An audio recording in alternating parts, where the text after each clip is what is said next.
Hello everyone and good evening. Welcome to the Squid Junction. It is I, Mad Game II, and I'm joined by the one and only Frostix. How are you doing tonight, my friend? It's a wonderful evening to Junction the Squids here, and we're already going right off the bat with the matchup between Magnolia and Wee. Magnolia, we indeed. We're going to be starting off on Splat Zones on Hagglefish with these two teams. A nice kind of zones is a nice kind of feel out what we're going to be seeing today, what we're going to be bringing to the table, because a lot of times you get into, you see Rainmaker Humpback. That's a good example. We could be seeing something completely crazy, but at least we'll get to see kind of what their normal, what their standard is before we really get going here. But is there anything that you're looking forward to or maybe expecting from these two teams, just like weapons you want to see out there? Honestly, I'm just gonna go into this match blind just to see what we could see on a really good icebreaker map like Hagglefish Zones. Like you said, that Hagglefish is good just for feeling things out, or you said that Zones was good for feeling things out. Hagglefish Zones in particular, really good for just analyzing the vibes for both teams, just to see how they play at the pace they play, and also just like if there's any abnormalities that you maybe want to like highlight, if you want to just have that in mind when going into more maybe specialized maps like say Humpback Rainmaker, Clan Blitz Museum within the rest of this best of 3 set. Exactly.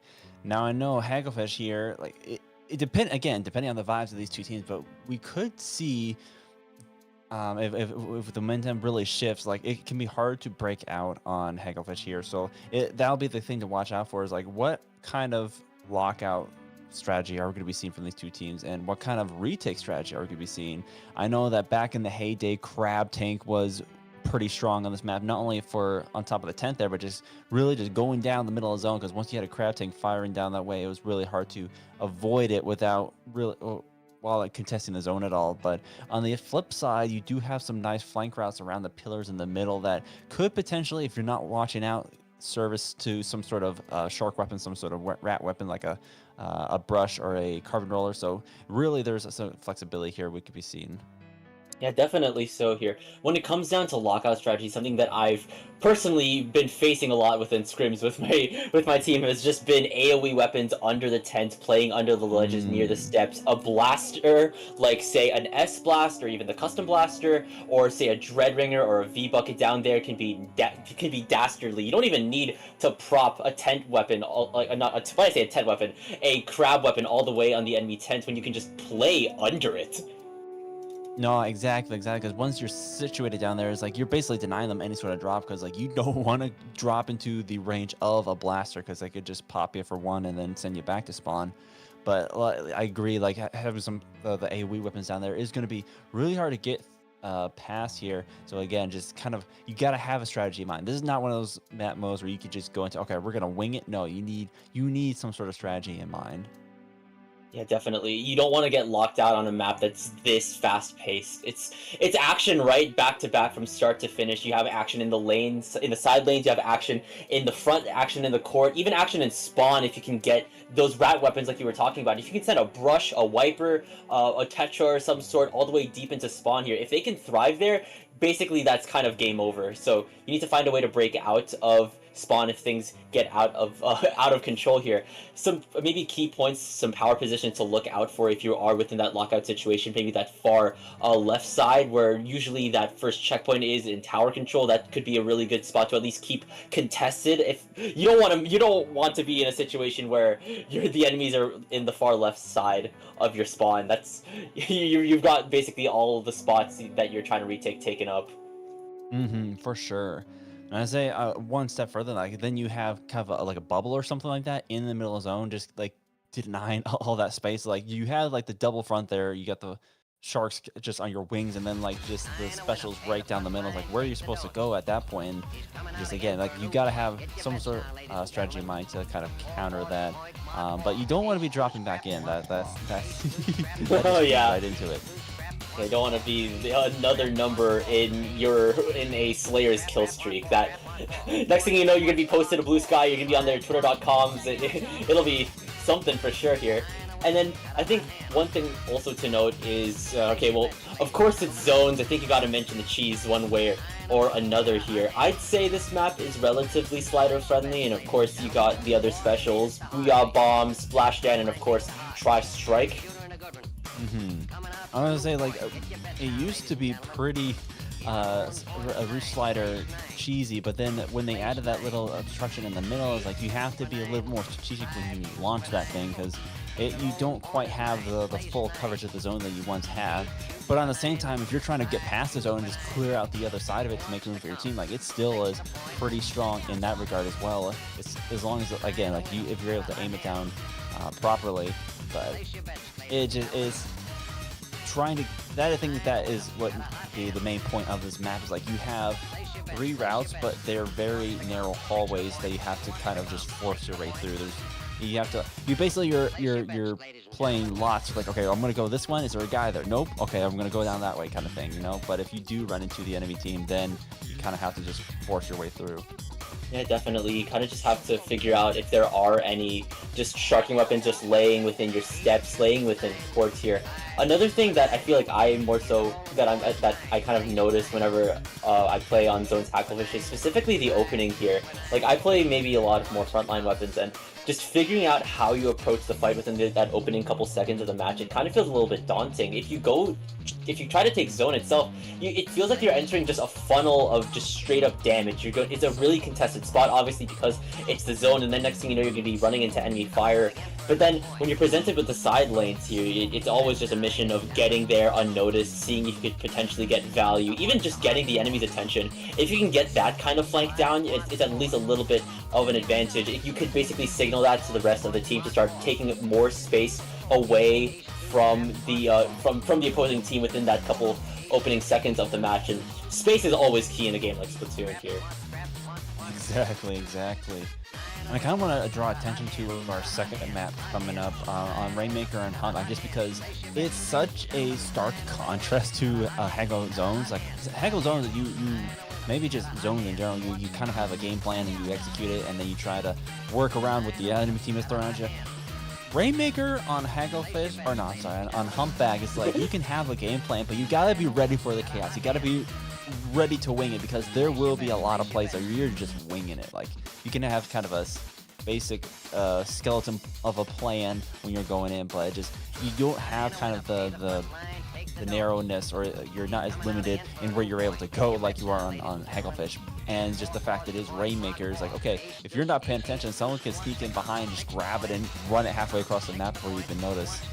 Yeah, I mean, Humpback Rainmaker is just it's just the pace, and like, I feel like it's Hagglefish turned up to 11. It's just more action and more close quarters combat, especially once you get past that first checkpoint, like you were talking about here. Once you dive into the bottleneck, it's going to be hectic here. There's just enemy fire coming in from all sorts of directions here, and while yes, that path to the final checkpoint, it's a straight line, you're going to have to get one hell of a yellow brick road in order to get to it there. And it really We're just waiting depends. on It depends on the execution. I think we're going in now. Oopsie! Ooh, alright. So we're seeing Junior. I think I saw a Squeezer on the side of green. We're seeing Dap Nouveau and also Tentabrella on the side of Wee Wee Wee. So we're just gonna have to see what's into it. I'm mad. Well, I just want to, like, we're seeing the S-Blast on both sides here, and I think that it really goes into what you're talking before, like, get some of the blaster underneath the tent there, and just the AoE is so oppressive when you're trying to retake, and it's such a good weapon for getting around all the cover that is on this map here. But then I also want to just point out the kind of the something we didn't talk about was the squeezer there. That's going to be coming out with the screen, and it almost mirrors what the tent is trying to bring. It's just a sheer wall to obstruct the view of what they're trying to get in here. But already we're seeing 2 members from Mongolia going down. They do have the zone, and here comes the Bria Bump and the Reef Slide there. Not quite able to take out the blaster, but just they held on to the zone for the first 30 ticks and have a nice start to this game. Definitely, 73 points in the starting couple minutes or couple seconds of the round is nothing to scoff at, but here's Wee already on the retake. We're seeing Cats trying to contest the tent, but the tent will drop here. Zone is in neutral here, but now Wee will be able to take the lead. The Dapples will be going down, unfortunately. We see the S-Blast moving in here. Is this some instant transmission? That's not the S-Blast, that's the Junior. Actually, as the bubbler gets deployed, Keen says GM goes down to that headed here, as Magnolia will be able to retake that zone relatively quickly here. They don't have a lot of penalty points to work with here. I think they'll be able to start putting more things in their favor. See, there wasn't. We just see the Junior there. They popped right into the zone, and once they had the bubble set up, it was really hard for Wee to kind of hold on to that. We did see the Tennis in the zone, but here comes the Restarter, and they are going to retake, and that's exactly what I was talking about before. Just you have the right angle, and you can cap that zone, and already they were going to be causing some havoc. Were finally able to be taken down. Definitely so here. We're seeing Labimaz trying to get things in. They will be able to at least get 2 members of Magnolia down. Keen is moving in. That's the S-Blast down here. I think we're seeing the Squeezer take the scene here. The bubble is ready on the side of Magnolia, but Wee is now out of their penalty points. They're closing in on Magnolia's 54. The lead has been lost here, and the tent is being heavily contested, I think primarily by this pencil here. But a Booyah Bomb is being tossed down. The Dapples barely make it out alive here, but they are under fire from everyone. They will be able to get rid of Cataclysm. Will they get rid of Fitzgerald? No! A Booyah Bomb is also being charged from, I think, on Wee here, continuing the hold for them. They're past the 50 threshold here. They're going through the 20s. They're now in the 10s. Oh my goodness, just the plays that we're seeing right here is so well done by Wee. Like, I know that the dualies there, they were last one, they still have the zone. They didn't get it flipped in time. They are finally going to be able to apply some penalty points, but they got it down to 6, even with 3 members of Wee down, just between the Dapple like causing distraction while the points were taken away. Then we had the pencil being able to paint with the tent coming up and just keeping them at bay with his shield there. Just the combos we saw there was able to keep the zone. But now it's Magnolia's turn, and we saw a nice splat from, what was it, the Squeezer there? Yeah, that was the Squeezer. What got 2 of them at once here? That's kind of nuts coming from that Squeezer here. But now it's the time for Wee to act, because they're getting locked out and locked out hard. We're seeing the Dapples on the flank. They get called out by Fitzgerald. Magnolia is already breezing through the tents here. A Booyah Bomb's coming out from Labimaz here. They're so close to getting this lead. They will get the lead. The lead's been swapped. They're close to knocking it out here. Zone's in neutral here, but there's primarily green paint on the floor. And Magnolia will be getting Hagglefish Market zones and take game 1. That comeback was crazy. Like, I was talking about how well we did a hold on the zone, but then as soon as Magnolia got back in control, they really amped up the aggression there. They got right up underneath that ledge right there, and they didn't let anything come close to that zone at the end there. I was like, I think it was one of the auto bombs that really got those 2 players, and that kind of tipped the scales really in Magnolia's favor in those last couple of seconds there, and so it just really allowed them to kind of build up that momentum and keep the zone to the KO. So really well done, and that is going to be 1-0 for Magnolia. That being said, we don't count them out just yet. We saw how eager they were to start getting fights done, taking picks into their hands. I think they're a lot more aggressive in it, and I think a map mode like Humpback Rainmaker could just be the turning point for them here. Of course, it's a lot more close quarters, whether or not that's in mid or in the trenches, or especially like we were saying earlier before game 1 started, past that first checkpoint here. I'm already gonna say that Reef Slider from that Dapple on the side of Wee it could be useful if they choose to stick on it. It provides path, it demands a lot of space and a lot of presence here. It could be something that could at least make that trip to the final checkpoint past the first checkpoint a lot easier. I was gonna say, like, the end zones, the Dapple is they can get a lot of splats and they can be a really good assassin, but they're mostly a distraction, and we saw them being such a good distraction in the last game. But it's like, if the other team wises up to that and like, okay, we're going to ignore that and just focus on the objective, then you're not be able to achieve as much.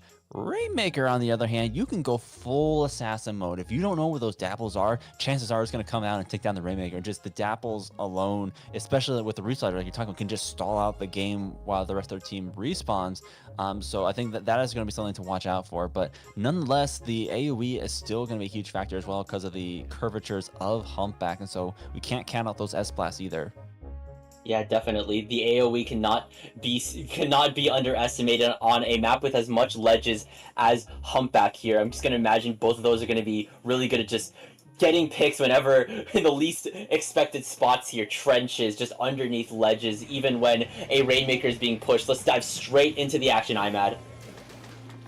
Yes, indeed. Now I'm curious. We did see the tent umbrella. Are they going to swap to the evac tent? No, they're not going to do tent at all. They're going to be doing the Kraken shot going to be coming out of here, as well as a decav for a bubble on both sides. But just okay, no dapple, but still the having that Kraken is going to pretty much play a very similar role as like if the Kraken is online, I can just hunt down that Rainmaker carrier.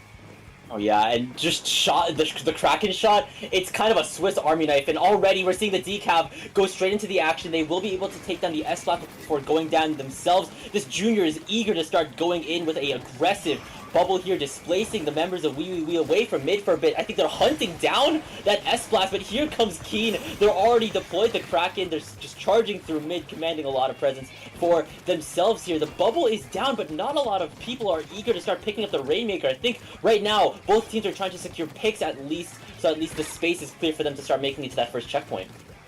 I was gonna say, like, the paint is pretty split right now. Like, we have members of both sides just kind of scrapping out in mid. So, like you said, they're just not in a comfortable position to pick up the Rainmaker. You see, no, never mind. There's still a member of Magnolia in the back row there, and just two of them just keeping control of this area around the Rainmaker. So even, oh no, they are going to be picking up, and looks like they're going to have enough space to start going for the checkpoint. All the pencil is going to take them before they can get that checkpoint knocked out. Yeah, just when you have a long animation just slamming down that Rainmaker, you do have the opportunity to get a pick before they actually get that down. Meanwhile, the Kraken is already hunting down Magnolia's spawn before being punished down by, I think that's the junior on the side of Magnolia. That's a wipeout for Magnolia as well here. That clears the board for them to finally get that first checkpoint here. And I think the junior is going to deploy another aggressive bubble here, just chopping up the space more for Magnolia here. But right now, we have entered the war zone, past the bottleneck here. How will Magnolia break through? Ooh, I like the Booyah Bomb and screen combo. I feel like the bubble was a little bit early, but they did not need it. Going to just be going in, getting the KO right there, and then to take their score up to 2-0 there. Like, it was pretty scrappy in the first half of the match, but then Magnolia, once they started gaining ground, started gaining those positions, it was really hard for Wee to kind of break out from that. And then we just saw the chain of specials right down the last stretch of there, right? And they already just take it all the way to the end. Yeah, definitely so here. Although I do want to say the switch up from I guess the tent and the dapple to decav and Kraken shot here, it's definitely understandable here. Decav can just get so much value out of it. It just has such a forgiving melee range here, and it's good for just sending things in, chopping up territory, taking space here. Meanwhile, Kraken shot here, it's like I said, Swiss Army knife weapon here. It has so much survivability and a really powerful special, especially within Rainmaker here. But Magnolia just has so much intimidating firepower here. That final push that you were talking about here, when they brought out the screen and the Booyah Bomb here, it just commands so much space here. You have to respect the screen, respect the Booyah Bomb's range, lest you get blinded or even worse, picked off. I say both the screen and the Booyah Bomb, they have, or maybe just the map is narrow enough where like they throw it out at just the right place and then you can't really skirt around it. So you, like you said, they just have to respect it, and then you can just walk forward for free in the short span time that those specials are active. But I think like what really set that push apart was not only were they good special placement, but then the follow up from the team. They didn't just throw out the Booyah Bomb and just let the Rainmaker go. It's like you saw the decav, you saw even the junior really get up in the enemy's faces and push them back to the point where they couldn't respond in time or get close enough to stop the Rainmaker from getting that pedestal.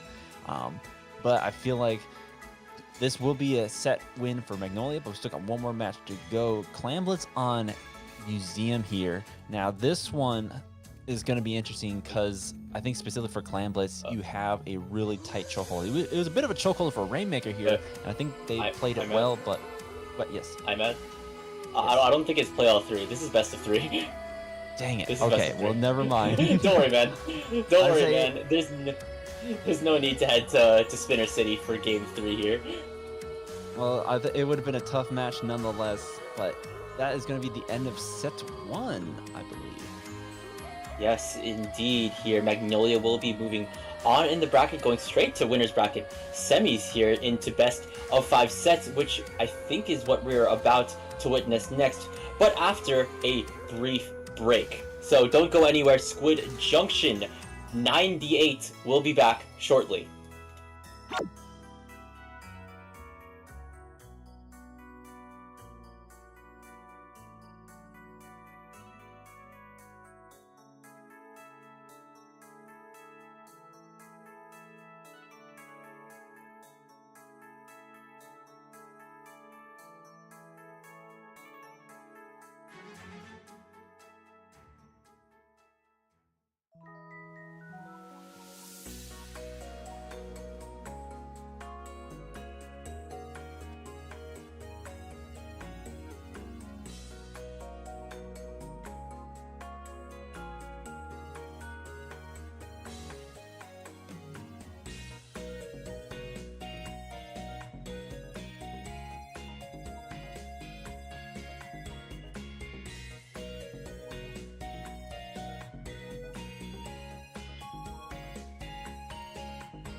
So when I said the break was quick, we did not lie. Welcome back to Squid Junction 98. For those just tuning in to stream, I'm Frostix. I'm joined by IMAD, and we're now in winners bracket semifinals. Here we're watching Baba Burger and Blank Z here, and now extended best of 5 sets. Oh man, this is going to be a tongue twister of a match. I'm going to tell you what, Baba Burger alone is going to just have me tripping all over the place. But we are going to be starting off on ramen zones. I have to say, this is one of my favorite map modes in the game. You do have you have a little bit of a kind of a choke points depending on how you set up, but there are a lot of avenues to get to that zone and a lot of ways that you can approach this for comp wise, defense wise, attacking wise. So there's a lot of flexibility that I appreciate, and so we haven't seen these teams on stream yet, so we're in for some surprises. Yeah, definitely so here. I know for sure that Blank Z is a very consistent team that shows up to a lot of weekly tournaments across the various Splatoon organizations here. Baba Burgers also consisted of a couple of familiar names, Acer, Alwo, Kit Kat here. Those probably ring a couple of bells here. And dare I say, I'm going to completely contrast your opinion about Robo Ramen here. I've grown to maybe despise it because man, is it hard to break out here. If you don't have space during the retake here, it's just really hard to get out of a lockout situation on Robo Ramen, which is exactly why when you're in that driver's seat, when you do have the initial take here, you need to start taking space away from the opposing team quickly. Take elbow and then even just push up if you're a rat weapon like a brush, roller, white like Splatana. Just do what you gotta do to make sure that the other team doesn't get to sip the bowl of Robin.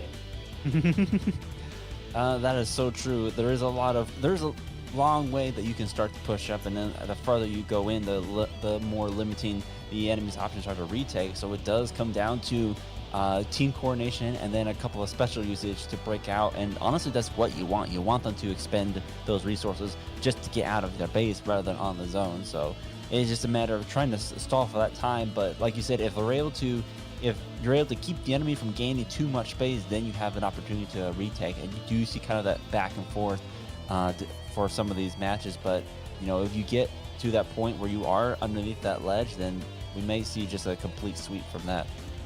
Yeah, but it's like you said also, this map does have a lot of like dynamism to it here. It has that bottom layer to it. You can potentially get a really good flank if you're playing a weapon that's mobile enough to just breeze through spaces of the map without being noticed. If you can potentially open up the space and provide your teammate at least with perhaps a little bit of a numbers advantage, things could tip in your favor if you are locked out. So let's dive straight into the action. I love the splash tag, improved ketchup. How can you improve ketchup? I'm not a fan of ketchup myself, but that's I love it as a funny tag. Ooh, but we're gonna be seeing the Kraken shot coming back out, as well as the new dualies with that screen and the point center right there. That is going to be so huge, not only for just keeping track of all the rat weapons on the side of Baba Burger, but also just denying a lot of visibility, especially on that corner there. I don't know if you noticed that, Iman, but I think both of the dualies were just having a little bit of a dance there. They get traded out here, but now we're seeing Blank Z get the first holds here. The soda has been deployed by Baba Burger right now, but already those Twinkle dualies will be picked off on the side of Blank Z. Devil's trying to hold down the line, but that Crab Tank's already firing off. The Tri-Strike's coming out. 2 Zone is now in neutral here. Baba Burger has the chance to move up. They will be taking the zone here, but will they be able to get the hold? Ooh, the dually squashers, they got the splat and they're still alive and kicking down in the corner here. They're going to be popping that screen right underneath the feet of the pencil right there, and just they're causing all sorts of havoc. They are going to be finally taken down, but here comes the other dualies to come in and clean up for that splat. Nonetheless, they haven't really got the zone back. It's going to be a lease off right here. Crab Tank is going to be deployed, but instantly taken out by a Fizzy Bomb. The Fizzy Bomb, when it just hits objects here, it's going to explode all those multiple times, deal so much object damage here. Really good underrated tool for busting down crabs here. Aka's also moving in to potentially hunt down Devil here. A Demon Hunter on their own end here, but I think they're just backing out here. Understandable, at least, to just play for your life. The screen has come out from those Squelchies as well here. Right now, Baba Burger is now starting to count down here. I think the zone is starting to get painted a little bit more by the members of Blank Z, but I think they're starting to wear off here. The soda has been deployed, though. Things could tip in their favor, but right now, Baba Burger is out of the 20s into the 10s. The Tri-Strike come down as well here. Ooh, but it's just a pencil remaining, so that zone is going to flip, and we're seeing all members of Blank Z pushing on up, going to be getting the splat on the jump right there, but they are going to be taking full control of the corner here. Now, this is going to be where Baba Burger whether they can keep them from going any further, because if they're able to just keep them on that corner there, they could potentially bring this back. Getting a nice splat on the dualies there, that's going to be that crab take out of the way, and now the strikes are coming out, but the screen is just in the way for the whole team. It is just the bucket remaining. Yeah, but this bucket has a fight to pick here with all the members of Blank Z. They will be able to get rid of 2 members before going down themselves. That Dualies unfortunately won't be surviving for long. The crab tank has been deployed by Baba Burger though, but Blank Z is back in control here. They're still counting down out of the 30s, now into the 20s here. The zone has been deployed by 129 here. The zone is going back and forth between both teams. It's predominantly orange here. That's more penalty points now on Blank Z's end. That's not what you want now, because we're basically halfway into the match here, and Baba Burger still hold a very strong 12-point lead. They do indeed, and they're going to be trying to continue on. The crab tank is going to be deployed, but I think there's a little bit of distraction in the corner there. All 3 of the members were facing that way and continuing to allow more points for Baba Burger to take down. But with the bucket, oh, never mind. The splash is going to be taking the edit down, potentially knocking them off the map, and they're still holding this as the Kraken gets popped here. They are just trying to find some sort of foothold, and that's going to be the zone finally flipping back in Blank Z's favor. Definitely. They still have a lot of penalty points to work with, though. They're counting down it very fast. They don't have a lot of specials to work with, but they're cheesing the glass by tossing those bombs, which is always good. But here comes the crab tank from Baba Burger here. You gotta watch out for that. But there's a crab tank on the side of Blank Z as well. Crustacean combat is live right now, and the zone has been flipped once again by Baba Burger. The shot's gone down. The dualie's gone down on the side of Baba Burger. The strikes are ready from Baba Burger as well, so that can flip whenever they so choose here, because all 4 members of Baba Burger are on the scene, as well as the strikes flipping the zone in their favor. It's so funny to me because we're seeing a lot of just little fights breaking out all over the map right here. There's going to be 2 down off of Baba Burger, but we just all the dualies were down below as the zone was taken away. Kraken is going to get deployed to get another splat right there, allowing Blank Z to start getting some more penalty points out of the way. But so far, they haven't been able to really get past that pencil and the splash there. They've been locking down their corner really well to just kind of get them an avenue back in, but we'll see if no, again, just another splat, and the ink strikes are going to be coming out, potentially recapping the zone here as we get down to the last 30 seconds here. There's only 30 seconds left in the match here. Blank Z has 35 penalty points to go through, 25 of their own points to tick down on. Baba Burger is 2 down, but right now both the Headed and the Dualies are being held off in elbow. Devil has now entered the scene. The zone is in neutral. There's 10 seconds left. The bucket and the pencil just holding down the space. Devil's popped out the Kraken here. The bucket has gone down. They need to get the paint going right now, but will they get it through? No, they won't.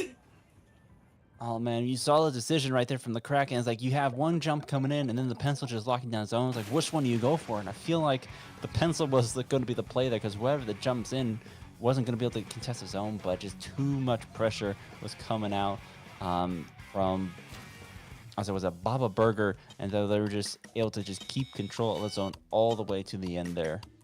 Definitely. They also just were sporting a very, very strong lead. They had that 12-point lead that Baba Burger has just constantly been chasing for just ever since, like, we got halfway through the match here. They did get a really good tick down from maybe around, like, the 70s mark to the 25. But at that point, things just started to stall out here. Baba Burger just constantly had to stagger Blank Z, just keep them in check, just not allow them to go anywhere past the 20 threshold here. Because if they did, that would have been lethal. So really good on Baba Burger for just keeping things in check. Going into game number 2 now, we're entering Great City, as I call it. Crab Leg Capital Clam Blitz. Wow, that's another tongue twister all in itself.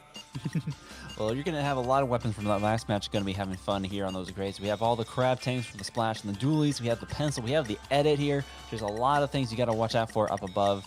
But the main thing is, again, like I was going to talk about for museum, just there's very limited space to get to that basket. So there's going to have to be some sort of, I guess, ram or some sort of door breaker to get down up that ramp. Unless you're cheeky enough to go up the grates here, it's just you have to either take down or push out of the way the enemy team to get to the basket here.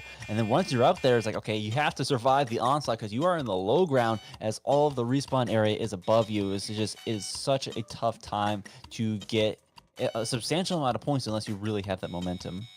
I mean, if you're talking about a battering ram of its own, Blank Z has that in the form of Kraken here. It just shields you from all sorts of damage here. Of course, demands a lot of presence, can basically one-tap people if you get that charge off, and can still just whittle you down with its little squid jumps over there. And just have, and while Kraken Cheese, of course, has been dealt with, it could still prove not necessary, but maybe potentially useful if Blank Z sticks with that Kraken shot. Absolutely, absolutely. Not too much of a change coming up. Ooh, okay, okay. Wait. So we're going to be a bit of a mix-up. No Kraken shot coming up, but we have the new Hydra. That's going to have a bubbler in there. And then for their cooler option, they're bringing out the Dapples. Ooh. So you have a bit of a new Anchor swap and a new aggro swap right as well. Going to be mixing things up here. We'll see how Bob Burger's going to be able to respond to that. They do trade out, so it's a one-off on both sides, but I'm trying to place where all this is. The Zooks are going to be coming out looking for those crab, and that's going to be something you really have to watch out for on those grates. Oh yeah, definitely. So you don't want to be going down to a stray Zuka shot throughout the grates here. That's in the hands of Devil, switching from the Kraken shot to the V shot, of course, providing that Tri-Zuka here. But already, Baba Burger did go 2 down. Blankzy starting to move forward with that bubble coming out from that Hydra here. Already, I think the clams are now pulling on into Phazon's back pocket here that's in the hands of the Dapple. Now it just depends on if Blankzy can get going, especially considering there's a crab being deployed by Baba Burger. 129's going down. The crab's being shredded out here. That Hydra needs to move. It won't be able to escape the grip of Akka on the Twinkles dually, because right now Baba Burger's already moving into Blankzy's basket. They don't even have a ball ready. So that was a bold move from the Hydra, able to take down both the crab and the pencil, but unfortunately the dualies right there, able to just really punish that hard. And like you said, they were so close to getting a good push going, but just didn't have the clams to follow up with that. So it's going to be a bit of a reset. They still have a lot of control in mid. Baba Burger has a lot of pain out here, but Blank Sea is now recouping and looking for those clams to start breaking back in. It's going to come down to what is going to be the initiating special, what they're going to throw out first trying to break in. And I think it might be that screen from the dualies closures. Would definitely be what they need. Screen demands a lot of presence. I've just said that all too much, but demanding space. And here's that screen coming out from Blank Z. It's thrown in mid, however, here. It's not necessarily being used for breaking in just yet here. And still, not a lot of power clams or just general clams coming out from both teams. 4-3 on both sides. The economy is not being very fruitful for both of these teams right now, because I think we're already halfway through the match and no one has scored, IMAD.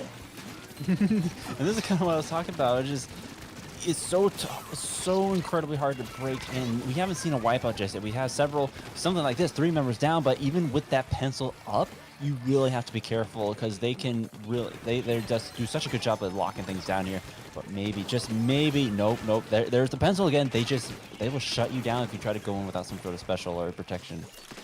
Yeah, when that pencil is just thriving on that high ground, not even on the high ground, even on the low ground, it can just chip you off relatively easily, unless it gets dived on by the likes of Phazon on the Dapple dualies over here. There's 2 members down on Blanksy. A ball has once again been built by Blanksy as well. There's 2 specials ready, the screen and the Zuka. Akka's going down as well. That's 1 less dually to worry about. The screen's being deployed closer to the basket. Could this finally be the breakaway that Blanksy has been looking for? We'll just have to see, because the ball is in the hands of the Hydra, and we're not seeing a lot of movement right now. I was saying they are playing as... Ooh, here we go. 2 balls. And I was going to say, they're playing very patient. They're not trying to rush in. They're not trying to force their way through. They waited for the opportune time, and that bubbler was their absolute opportune time, because that just completely negated that pencil in the defense, and they were able to just slip in those 2 balls. And now that they have a 40-point lead, and with a minute and a half left, they just got to lock things down. And when you got a Hydra, you can really lock things down. Oh yeah, just the amount of firepower it brings to the table, unimaginable here. But already Baba Burger is right posted up on Blank C's basket. Phazon's going down, 1 less Dapple to worry about here. And now they just need to find a way to break the basket. They're pulling clams into one of their members' back pockets here. The barrier is now open. I think they are trying to get that pity clam in. Akka's still dancing around. That power clam won't be going in. Money trees and Akka getting shut down by the Hydra here. That firepower from the Hydra, never underestimated. Even with the jumping under basket, just wasn't quite fast enough. They were just shredded by the firepower coming out from from Blank Z here. So that's going to give them some time. They have I think it's going to take a little bit more than a power clam to take that lead back, but they do have clams on the ready. They just got to find another opportunity to break in, and the crab tank might be just that here. Often go up this right side. They got to watch out for the Zook coming out, and the Hydra. That's going to be a crab shredder right there, and it's going to just shut that splash down. Another bubbler is online, however, and it's just the Hydra remaining, but they're going to lock things down, just not let them get past as long as they are alive, but they're going to be overwhelmed, and just the clams are pouring in. 10 seconds left, and they have taken that lead back.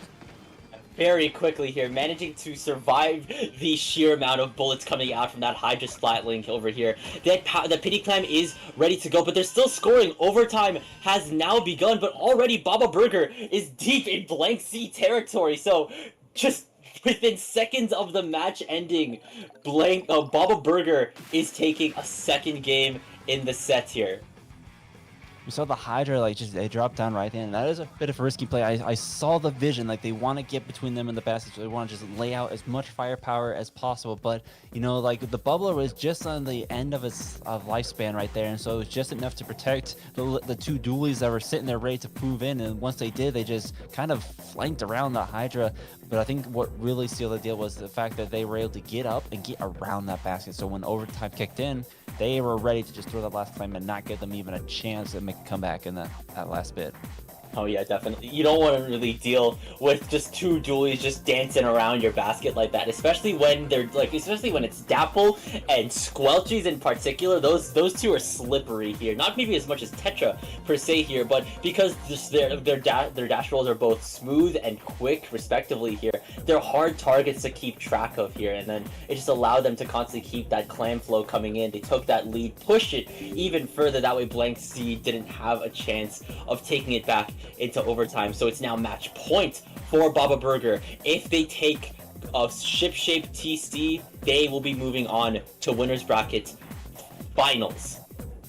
I said, what a match point map mode it is. Compared to Clamless and Crab Leg, Tower Control and Ship Shape, you have a completely other game. Like, once that ball gets rolling, it is so hard to stop.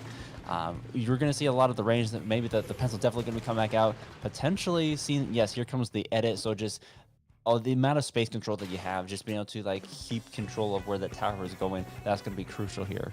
Also, speaking of slippery dualies from when I was talking about the clam basket, in comes the switch up to Tetra. So that's going to be really interesting to see from Blank Z's end. Already the Squelchies have gone down, the dualies are down on the side of Baba Burger as well. Phazon's moving in, being able to take down the bucket before being called out by the splash. The Zuka's coming out from Devil, claiming more space for Blank Z. Oh no, is that a disconnect? That was going to be a disconnect. We are in 30 seconds and only a couple points in, so potentially, yeah, we're going to be seeing the end of that and doing a redo right there, but still unfortunate nonetheless. Yeah, definitely. But now we did at least get a little bit of a feel out of what we're going to be seeing from Baba Burger and especially Blank Z for this third and potentially final match in the set here. So we've seen that Blank Z was sticking with two dualies back in Crab Leg Capital here. They're sticking with that with two dualies in TC here. Honestly, we saw right at the get-go, like, with the double dualies, they were just super aggro. We were able to get a couple of splats, and we're already moving that tower forward when the DC happens. So, potentially, you know, if Baba Burger is ready for it, they could probably negate that. But I think Blank Z is just going to play their same cards again. Just go at them full force and look for those splats that can get them the opening. I mean, on a map like Ship Shape here, it's like you said, once the ball gets rolling, it's hard to stop. If those dualies and... Oh, no, someone's missing. Okay, well, anyways, like I was saying, if those two dualies can get, like, really deep into Baba Burger's spawn territory, even if they can get into court or, like, the upper platform close to spawn here, it'll be really hard to stop that tower because you've just got so much things to worry about. You have bigger fish to fry. Honestly, they both have a lot of good range and mobility, so it's like if they're able to kind of play off each other, then they could just cause twice the amount of havoc here. You know, you have the Dapples and the Dualies, you really just got to outrange them, but you can't really do that with the Squelchers or the Tetras because they will find a way to close the gap here. And I'm trying to, I think that was the Reef Slider Tetris as well, so that's just another thing you got to watch out for. Yeah, just a Reef Slider just charging down the stacks here, going past that grate onto that right side platform if you are on the end of Baba Burger on a potential retake. Our third time around, surely third time's the charm. hoping so.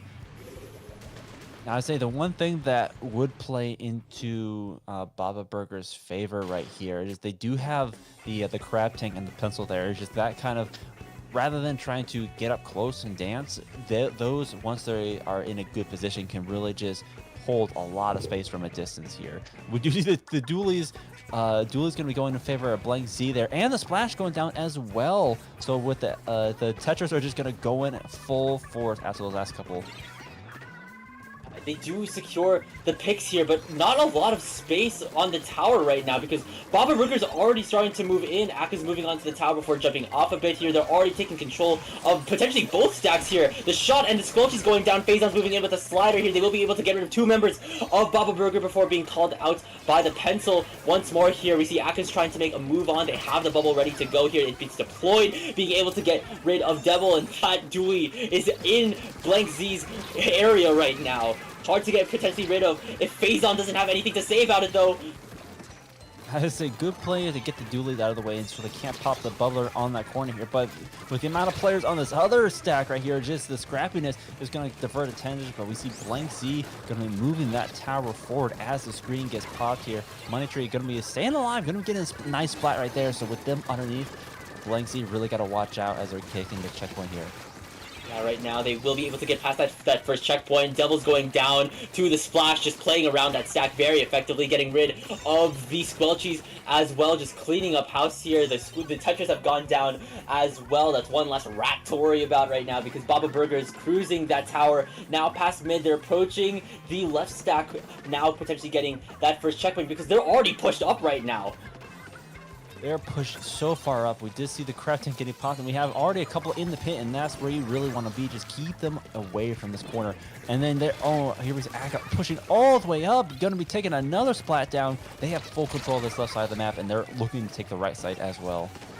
But they get called out by the Headit right now. Baba Burger's now closing in on that second checkpoint here. This is where things potentially get vital, and when a bubble gets popped on tower, things could prove testy, but no one's riding it just yet. It's being shredded now by the Headit and the I think that's the dualies on the side of Blank Z right now. The tower is now lost here. The bucket is still staying here, but it jumps back right over to mid. The damage is dealt, however, 26 for Baba Burger.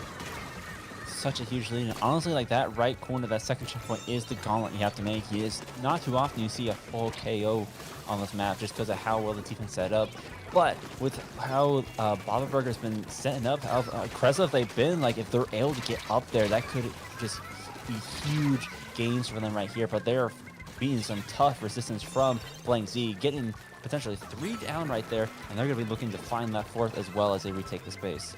Yeah, we're going to be now halfway into it. 2 minutes left on the clock for Blank Z to get to that second checkpoint area. If they can take this space, if they can up the ante on the aggression even further, this could theoretically be possible. Devil has the Zuka ready to go. The Soda's been deployed by the Headit. The Zuka's coming out from Devil here, shredding down the Crab from Money Trees here. But now the Crab's still firing off on all cylinders here. The Tri-Strike's coming out as well on the side of Baba Burger, displacing it ever so more. The bucket's gone down. The bubble's been deployed by the dualies here. The pencil is also just firing off from the great area right now. That dually as well as the splash are just a dynamic duo taking fights and taking no prisoners.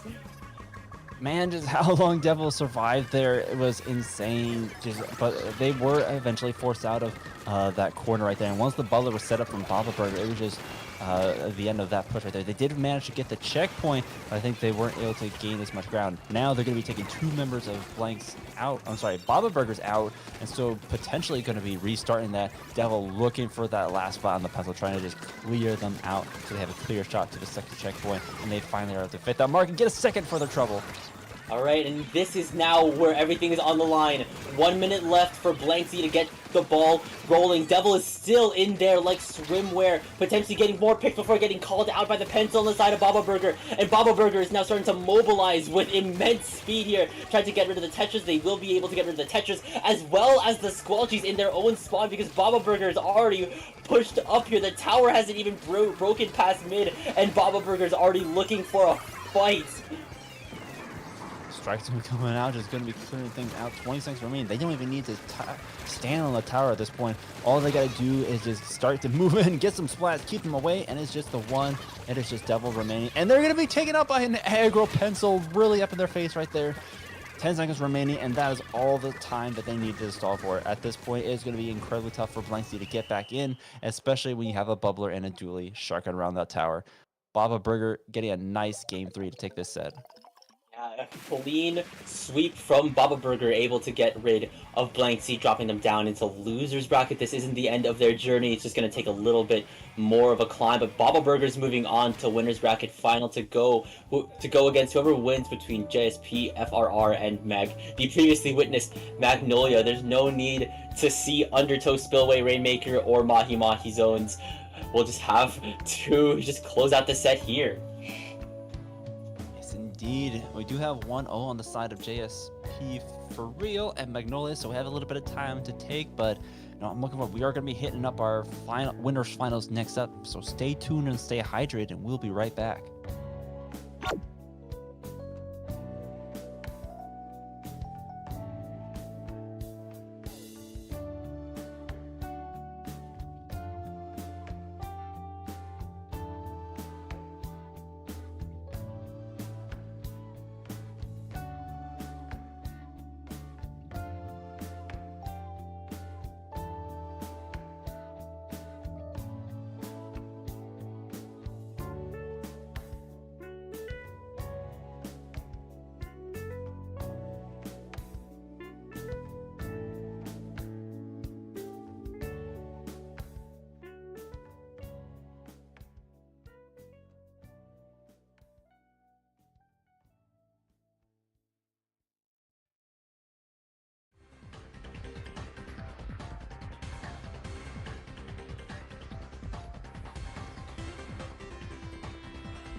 Splatoon Stronghold, a stronghold for competitive Splatoon, providing resources to long-timers and newcomers alike. If you're new to the competitive scene or still figuring out how to join, we have a getting started guide and plenty of other resources to help you in your journey. If you are a seasoned veteran, we still have plenty to offer. You can find and join tournaments as well as participate in our Captain Forum and find free agents and teams. Our mission is to make competitive Splatoon easily accessible to everyone. So what are you waiting for? Join the Splatoon Stronghold today!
We're back once more for Winners Bracket Finals for Squid Junction 98.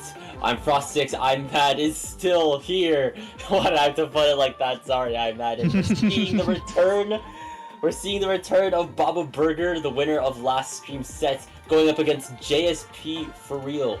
I'm not sure if that's really how it's done on their end. Apologies to Raiki, Yeti, Toadie, and Miki if I may have butchered the pickup name this time around. But this set will decide who will be getting a very long rest in Grand Finals. Indeed, indeed. I was like, we're getting to our finals, and this is a pretty stacked matchup to be sure. I feel like this whole tournament so far has been pretty stacked with players. Like, we haven't had too much of, like, we've had some 3-0s, some 5-0s and whatnot, but like nothing has been completely like swept under the rug. No one has been steamrolled. It's been very close all the way to the end, especially in that last match that we saw right here. But I think this one in particular is going to be pretty back and forth, especially considering we're going to zones on Nakamart. Definitely so. This feels like a very appropriately back and forth map here. Anything could really happen within the Isles of Mako Mart, especially considering there's just so much to offer. Of course, when it comes down to Mako Mart, you gotta consider the high ground here. Stacks or Snipe, or just the platforms in general. You want to contest it, have that high ground advantage on to a team, whether or not you're just trying to at least retake or hold the zone in particular. For sure.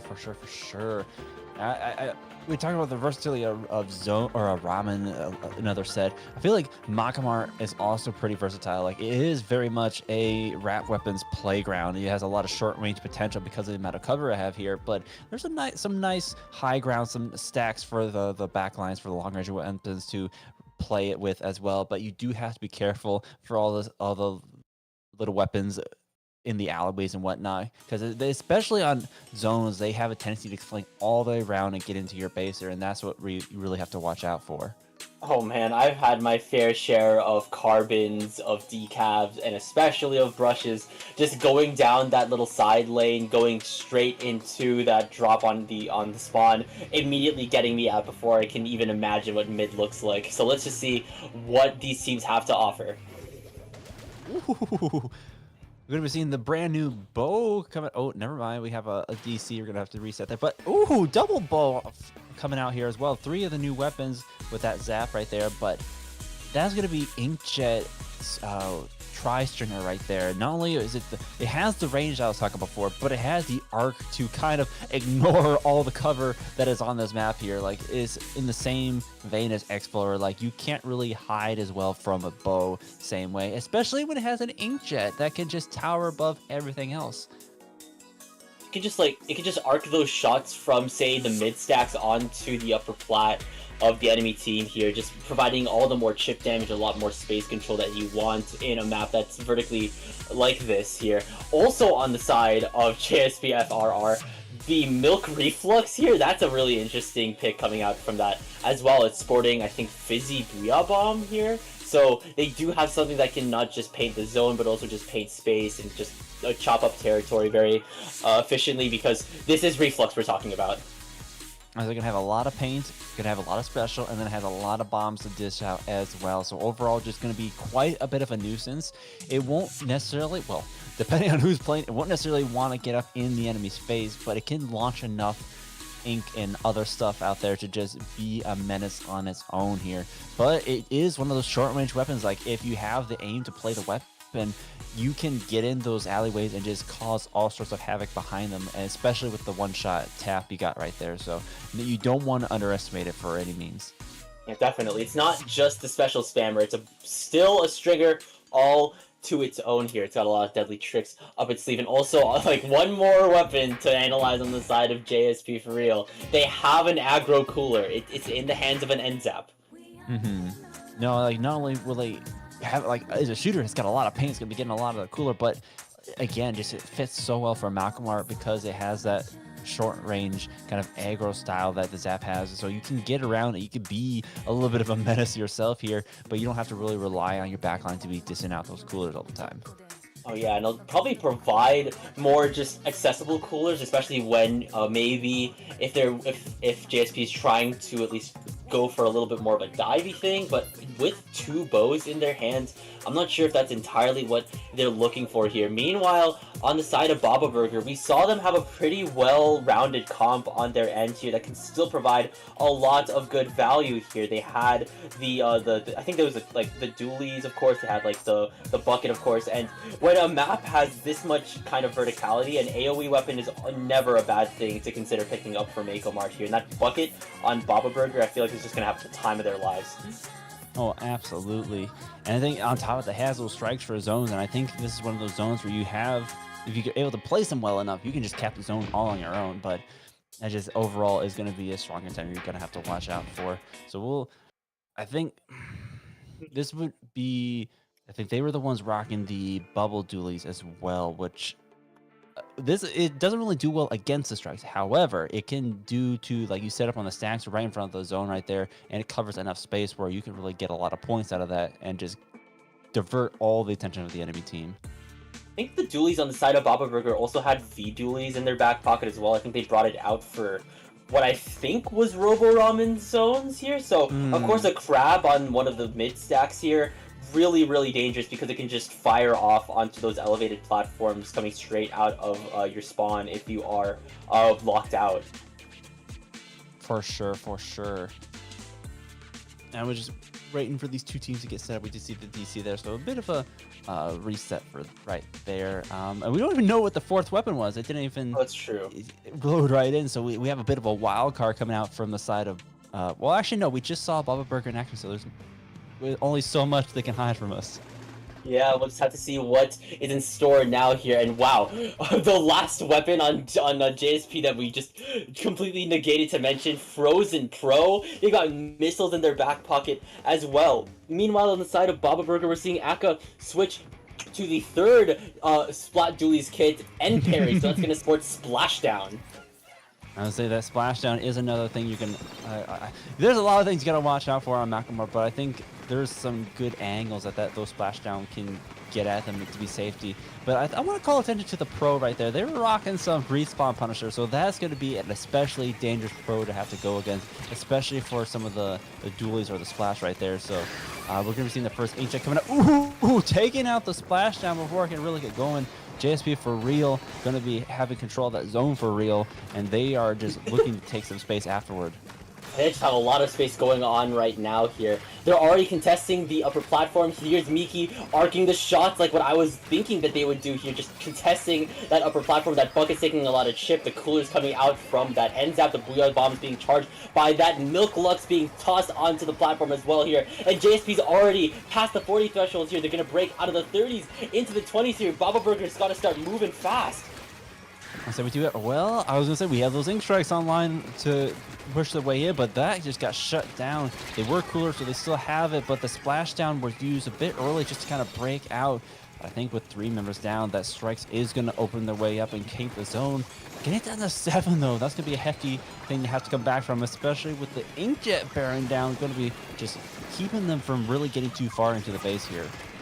Yeah, the specials have come out full flux from JSP, the Booyah Bomb being the last of them, the coolers being deployed by Y over here, but Money Trees is firing off with the Crab Tank finally coming out here. Seeing the Ends Up trying to contest that stack here. Will they be able to take down the Pencil? They will, but they get traded off by the Bucket and the Splash, but the missiles are coming out from the Pro, forcing Baba Burger to jump back a bit, the Splash going down, but there's 2 members down on JSP here, and Baba Burger is still in control of the zone. They are going to start counting down even more. So the dualies, they jumped out and then they had the Splashdown. I'm not sure what they were going for. They still have control of the zone, so whatever it did, it seemed to work in their favor. But now with 2 members down, Inkjet really get a lot of value right there. Is going to flip the zone back in JSP's favor here. Still a couple members of Baba Burger, however, so they have some room to work with, and a nice double from the Bucket. Going to be opening things up from the left side, and they're looking for that third, and they do manage to take it out and get that zone right back. Yeah, Baba Burger's playing this very, very well here, just trying to take the right fights, getting rid of those right targets, like the end zap on the side of JSP right now, and Money Trees is firing off at the Crab once more, but there's missiles to worry about if you are in the pilot seat of the Crab tank. They are able to navigate it away. Will they be able to shut down Miki? Yes, they will. Baba Burger is still in control of the zone. Unfortunately, that splash is going down. I think JSP's starting to trickle out of spawn, but now the zone is in neutral. We are halfway through the match here, and still, Baba Burger is in control. I think they could be able to at least break out of their penalty points right now. They're so very, very close here. They do lose a player, however, and now with the bucket going down as well, that could potentially spell the end of that. Splash just chilling right in there in mid is going to flip back into a JSP's favor right there. And now with two members in the Injet all the way in their base, they have quite a few penalties to work through, but this might be the end of the match right here. It could just be, especially considering I think Baba Burger's taking things slow right now, and they ended the battle. Okay, well, I'm not sure how ending the battles works, especially considering we were that late into the game here, but we'll just have to see what, I guess, the ruling is while we wait, though. I think what we saw from both JSP as well as Baba Burger was just really, really intense here. It looked like JSP had a really strong grip onto the zone in the first half of the match, but then Baba Burger started clawing back and started retaking really well here, holding space, and that's what Baba Burger was doing really well against Blank Z in the last set. They're starting to do it well in Mako Mart right now here, and unfortunately that DC did had to come in really late into the match. And they were in control of the zone as well. We did see the bucket go down, but I think they were in a good position to start chaining those specials out again, starting to just manage the control that they have. But yeah, it was just too late in the game right there, so that will be game one going to JSP there, and it is unfortunate, but with the lead like that, it would have been quite a bit uphill battle for Baba Burger. Definitely so here, and we'll just have to see. It may just be an uphill battle for them in the rest of the sets here. There's still potentially 4 more games going for Baba Burger to take back the set. And that second game, we're going to be seeing the return of Humpback. Wait, we're back on Mako Mart? I'm of all confusion, but we will roll with it as we do. Okay. So we're not going on Mako Mart, actually. And the scoreboard's reset. Okay, no, wait, no. JSP still has Mako Mart in their hands. I think they got a little bit too caught up here. So game 2 is going to be on Humpback Rainmaker. We saw that earlier, I think more so within the first set of the stream with Magnolia and Wee. So we're now seeing it with JSP and Baba Burger. Yeah, I was trying to remember what teams we saw playing on, and you're right, it wasn't Baba Burger, it was Magnolia for that set, because they were playing with the squeezer back then with the screen, a really well executed screen to get the KO there. So yeah, different strategy going to be coming out from these two teams. Honestly, very unusual comp from JSP in general. So I'm curious whether they'll stick with that. But definitely Baba Burger has been sticking with pretty much the same formula they have for the past couple of sets there. So I imagine with the dualies there and just the dualie splash combo, they're looking for a really fast, really aggressive plays right here. I think the only thing really going to be holding the back is the pencil, but potentially I know that Humpback is one of those maps where a lot of pencil players can swap to edit, but we'll have to see their preference here. Yeah, I feel like they did bring Headed out in the last set, unless that was on the side of Blank Z, but we'll just have to see as we are now on the right map for game 2, Humpback Pump Track Rainmaker here, and JSP is now sticking with another bow. I think that's Wellstring that I see, going from Milk Lux to Vanilla Wellstring on the side of Baba Burger though. 129 is still on the pencil, Aka is still on the end parry, but they're going down fast. I would say I should have expected the Wellstring. However, I was not expecting the Wellstring in addition to the Tri-Stringer. That is I guess, half double backline comp right there. There's a bit of a midline coming out for the Wellstring, but just the object damage coming out from that Wellstring is going to be huge for the pop takes and just overall holding the zone. I don't think Aka meant to pick up the Rainmaker, but they're going to make the most of it. Going to be running as all members of JSP are currently on the left side, with the exception of the Inkjet that is going to be taking them out. Yeah, you need to make sure to look up whenever that Bulb's Tri-Stringer is present, because when that backline starts to move up, you know that Inkjet's gonna start moving, and that Wellstring's posted up really close to Baba Burger's pedestal. Miki has gone down, 129's going down in the hands of the Wellstring right now. I think the bubble is really close to JSP's checkpoint right now, but right now JSP does have a lot of control of mid. I think they can practically cruise right past it and potentially get that first checkpoint, considering how much space they have. Oh my goodness, we see the Wellstring. They popped that hammer, got us flat there. They're now situated on top of the wall there. The only thing going to be pushing that Wellstring out is the crab, but they had a lot of space. We're holding it for such a long period of time, basically getting that checkpoint for free and not a man or player down from JSP to get that first. That being said, however, it is going to be two. They almost were able to pick up the maker, but two members of both sides going down to kind of reset things a bit here. But Baba Burger, they're hungry for some ink, and they're looking to make a push of their own here. Oh no, Akka, I don't think you can really mess with trying to contest the bubble break when a Wellstring is firing off on it, but the Wellstring does get cancelled out by the bucket, as well as that Penta providing some more chip and potentially lethal damage. Right now, the Tri-Strikes have come out for the bucket as well, potentially securing a path for Baba Burger to get that first checkpoint, but the Wellstring, but the Bulbs has taken flight right now. Miki is up above. They will get cancelled out by Money Trees. They have discovered anti-air technology right now. Oh, the Craft is going to tank the auto bomb, and is going to get a nice splat right there, taking the bomb. But just the duels are pushed all the way up, finally getting some of the space that they've been looking for, and potentially going for the checkpoint. But with the duels going down, that's a lot of that defense up front out of the way. So they are going to manage to get the checkpoint, but still have a point difference in their lead, and the hammer going to be trading things out. Akka going to be sharking right here. We'll see if they're going to try to make a move or just let things kind of settle down.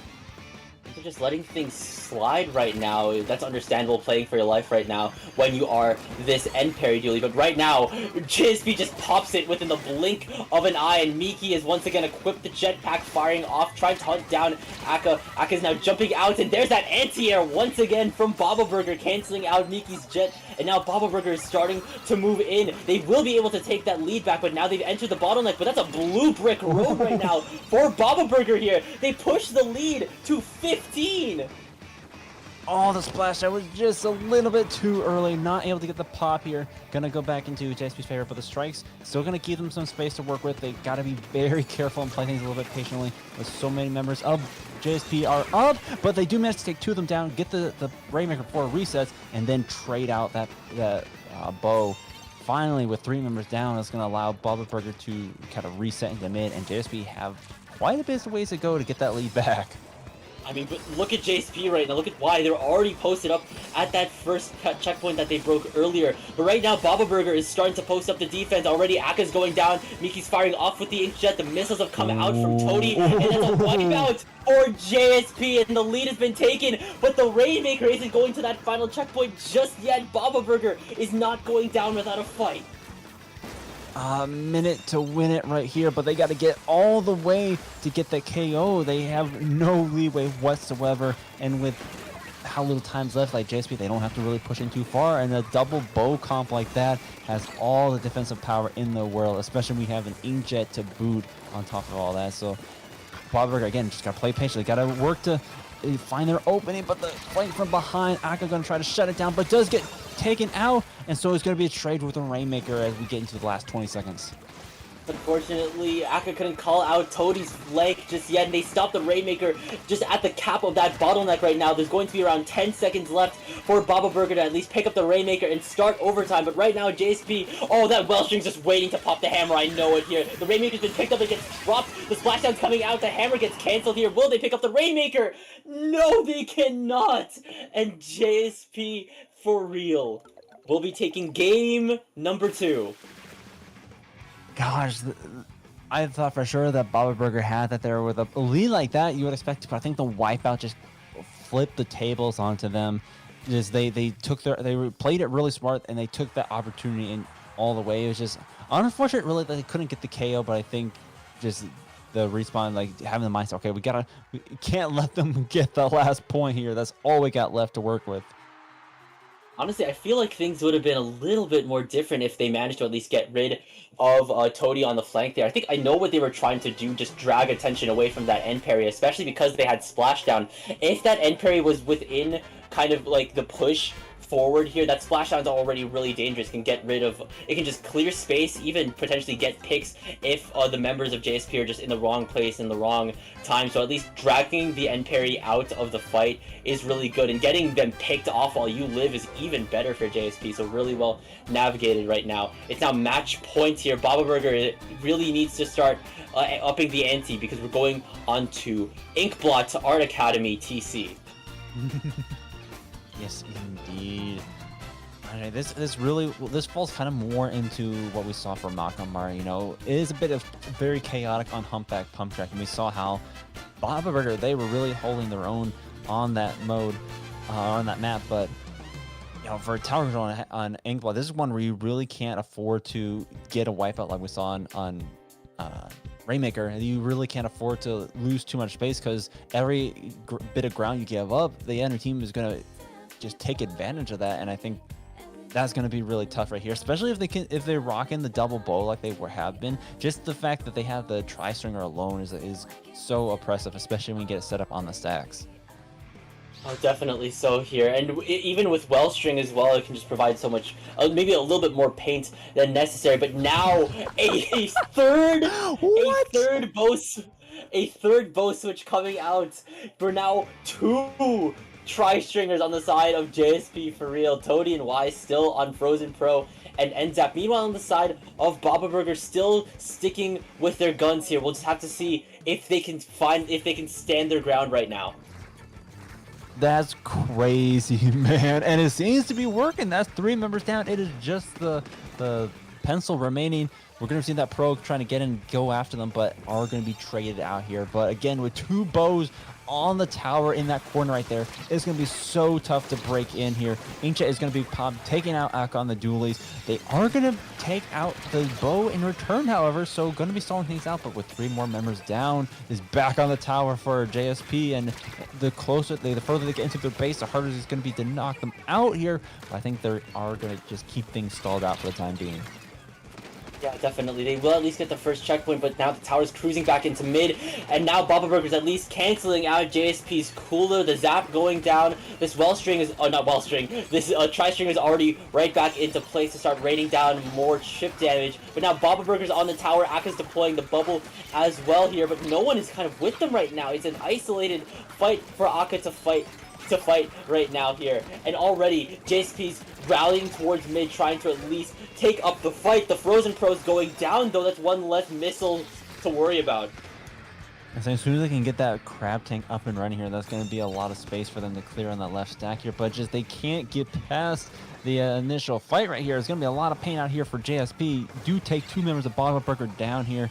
And the Bucket and Akka, they're still over there. They're still trying to keep the space that they fought for and just allow their teams to jump back in. And the Bubbler, nicely placed, but unfortunately Akka will get traded out. So there's now 2 members down and no one is riding the tower. Yeah, the tower has unfortunately been lost here. They will be at least getting some picks onto bats right now, but not a lot of distance made if you are Baba Burger. Meanwhile, JSP is just dancing in and out of mid, raining down fire from above, and they're already right back on tower with a soda cooler to boot here. They will be now going past that first checkpoint. They're starting to move up on to the enemy flat right now. That's 10 missiles to Akka. Watch out! Although I really don't like those dualies sharking around that left side. They do manage to flush them out here. Mickey on the Inkjet going to be getting a nice flat, but does trade out. So with both bows down, potentially Baba can start pushing back in and gain the space back, but their pencil and the dualies go down. And they're trading out so much is neither team can really have enough numbers to really get a good push going. We're already 3 minutes into this match. Yeah, we're going to be approaching that halfway mark soon right now, and wow, that's what you can do if you run 2 stringers. You're just cornering down that bucket into exploding right there. They're just arcing their shots, no needing to worry about the wall right now, just getting those chip damage on to the tower. The bubble's been deployed as well. We'll just have to see if Baba Burger can break past it, though. the checkpoint. Crab is deployed. They're going to hop back onto it. Bucket goes down, and here comes the Whales. That's going to be 2 members down, but they do manage to break through that first checkpoint. Yes, so we have to get the last couple points, but still the lead is in favor of JSP, having pushed past a little bit of that checkpoint. And now with they're setting up, they potentially extend that lead even further if Bob Burger isn't careful. Definitely right now here. There were already almost 1 minute over. There's almost 1 minute left in the match, and Baba Burger still hasn't gotten onto the upper platform. The lead is definitely more attainable if you are Baba Burger, but you need to start taking fights more aggressively, more just pick up the pace here. At least if you can clear the board of JSP's players right now, you'll have the space to start working with the crabs firing off here. The cooler has already been deployed here. At least one bow is down. You still have one more bow to deal with. That is equipping the inkjet right now. Ak is trying to move in. Will they be able to get rid of the end zap? Yes! And they will be able to get the lead with 1 minute left on the clock. I say that I've been just starting to realize this with the double bow, just the object damage is so insane for JSP, and so that really puts Bubbler at a disadvantage between the crab and the bubbler, just not able to keep it up for long. But that is not stopping them now. Down to the second checkpoint, getting a couple points on the second checkpoint as well, and with 30 seconds remaining, all they got to do is back up and keep all this hard-earned space right here, and that can be game 3 in their pocket here. But JSP, they're not done yet. They're looking for this last push. Yeah, they'll have to make things work into overtime here. The lead is still 10 points apart right now. There's 3 members down on Baba Burger. That's not what you want right now. Aka's the only one left, and they're already called out by both of the stringers and 10 of the missiles right now being gunned down here. Already JSP's moving past that first checkpoint onto the steps. Baba Burger needs to get these people off to the tower. Aka's moving in. The Tri-Tricks come out, and 129 with the intercept. Cancels out overtime. Baba Burger is still in the set. It's a very smart player with that, just waiting for the GG strikes, have a player ready to hop on the tower, and it was close. We did see 3 points away from that lead, but you know, they kept the GG strikes alive, and that was all they needed to get this next game and stay in the set. Definitely, that's what I think Baba Burger's been needed here. I think one thing that I wanted to say earlier at the start of the match is I think, especially if once Baba Burger gets the opportunity to take space away from JSP, if it's basically negating the range for those stringers here, because I think when those 2 bows on the side of JSP are faced with just really fast-paced opponents, like say the Splash and especially the Dualies, if they can find the space to be right next to really close, if they can just get within that close range on those bows, things will prove they'll get picked off maybe not relatively easily, but they could get picked off a lot easier. I was gonna say, Inkpa is a pretty small map, and so there's not a whole lot that the bows can't reach. However, I think, like you were saying, just when you have 2 of them, it just makes your comp so slow, and they can't really capitalize off of the advantage that they have. They can't really push up as fast as they want to. Versus Baba Burger, you have the Splash, you have the Dualies, you even have a Bucket. They are so speedy. They will constantly try to get up in your face, get behind you, get around you, just take out that backline there. And they did stall out for so long. JSP still managed to keep things kind of to their pace for a long while, but eventually it just got worn down by the amount of aggression coming up from Baba Burger there. And I think that's really kind of what they needed going into it. As the last 2 first match was a bit of a fluke with the DC there, but I think definitely Rainmaker having that kind of oppressive power, just you couldn't really push up too far with that. But then going into Clanless on Museum, we may see another very stalled out match because of how difficult it is to get past to the get back to the spinner to the basket, but that's an E-leader coming out. Yeah, not just E-leader, but vanilla reflux. So that's 2 sets of missiles coming out from JSP for real. If those both get targeted on Akka, man, I hope they have ice skates on, because that's just a lot of long range damage that could potentially be coming out from JSP. Just not even just damage, but more so displacement. They just don't want they don't want Baba Burger to be posted up, and they don't want them to be safe standing in place. I say there's only one place really for them to go to get the clams, and it's like, well, we need to go there. You need to move, so here's some missiles. And so I think that really is going to play too. And then like once you have the leader set up in mid, even the pencil can't really contest them safely like they can a lot of the other weapons. And I think just that constant onslaught might really play into JSP's favor. However, it's still going to require a lot of players going down the side of Baba Burger and vice versa for them to start getting the clams in. So it's going to be multi-stage process. So once those missiles go out, if they don't get the anything as sort of advantage from that, you know, they might be left a little stranded there. Yeah, definitely. But I think one thing, of course, I feel like I always like to point out whenever whenever I watch Clan Blitz on Museum, it's the conveniently placed box here. If, especially considering that JSP's comp is more so backline centric here. They're running E-Leader, they're running the Frozen Pro here. Of course, they'll have weapons like, I'd say, the N-Zap and the Reflex going through mid and probably maybe at least trying to skirmish here. If, like, maybe someone like the Dualies or the Splash can just take advantage of that box here, just take the cut, no need to go through the top platform spinner here. That could be a easy clam basket open and could just open up a lot more speed for Baba Burger here, as if they weren't fast enough. Exactly. All right, finally going to get into this match on Clanless. We did see the missiles in the leader, man. That's going to be insane. But on the flip side, you know, we do have that crab tank from the splash. That's going to be a nice contender for that range there. And I think if you combo that with the bucket and the dualies there to be able to get on the plat, like they can make some magic happen. Oh, definitely here. Especially considering how much range that leader has. It can practically have an eagle eye over mid as long as it's staying in. And Toadie's already taking the conveniently placed box, diving Baba Burger's upper platform right now. That's not what I was expecting already. The bucket and the splash going down right now. All the clams pulling into Y's back pocket here. Already 2 members down on Baba Burger once more. The bucket's trying to at least put a stop to things right now, but missiles are already flying out from Toadie. Displacement has begun right now, and Y has the path to start moving in. The basket is broken. So we haven't been seeing those missiles yet, and already that pro is looking in to take space. Like within the first minute, we see the basket open, 68 points remaining, and the leader getting some nice collateral right there. Oh my goodness, Yeah. That was quite the opening from JSP right there. Yeah, and they opened with 68 points here already, like the 60 threshold within Clan Blitz. That's a really good start. That way, when Baba Burger gets that pity clam like right now, it'll be a little bit more testy to get that lead back right now. Niki's already eyeing that bucket with intent to pick them off already. Ak is going down as well, but there's 2 members down on JSP here. Niki's probably gotta probably back off of it, trying staying away from the fight here. But even still here, reinforcements have arrived, and it's in the form of the N-Zap. The N-Zap's going down as well here. So it's just an all-out brawl here on the drop.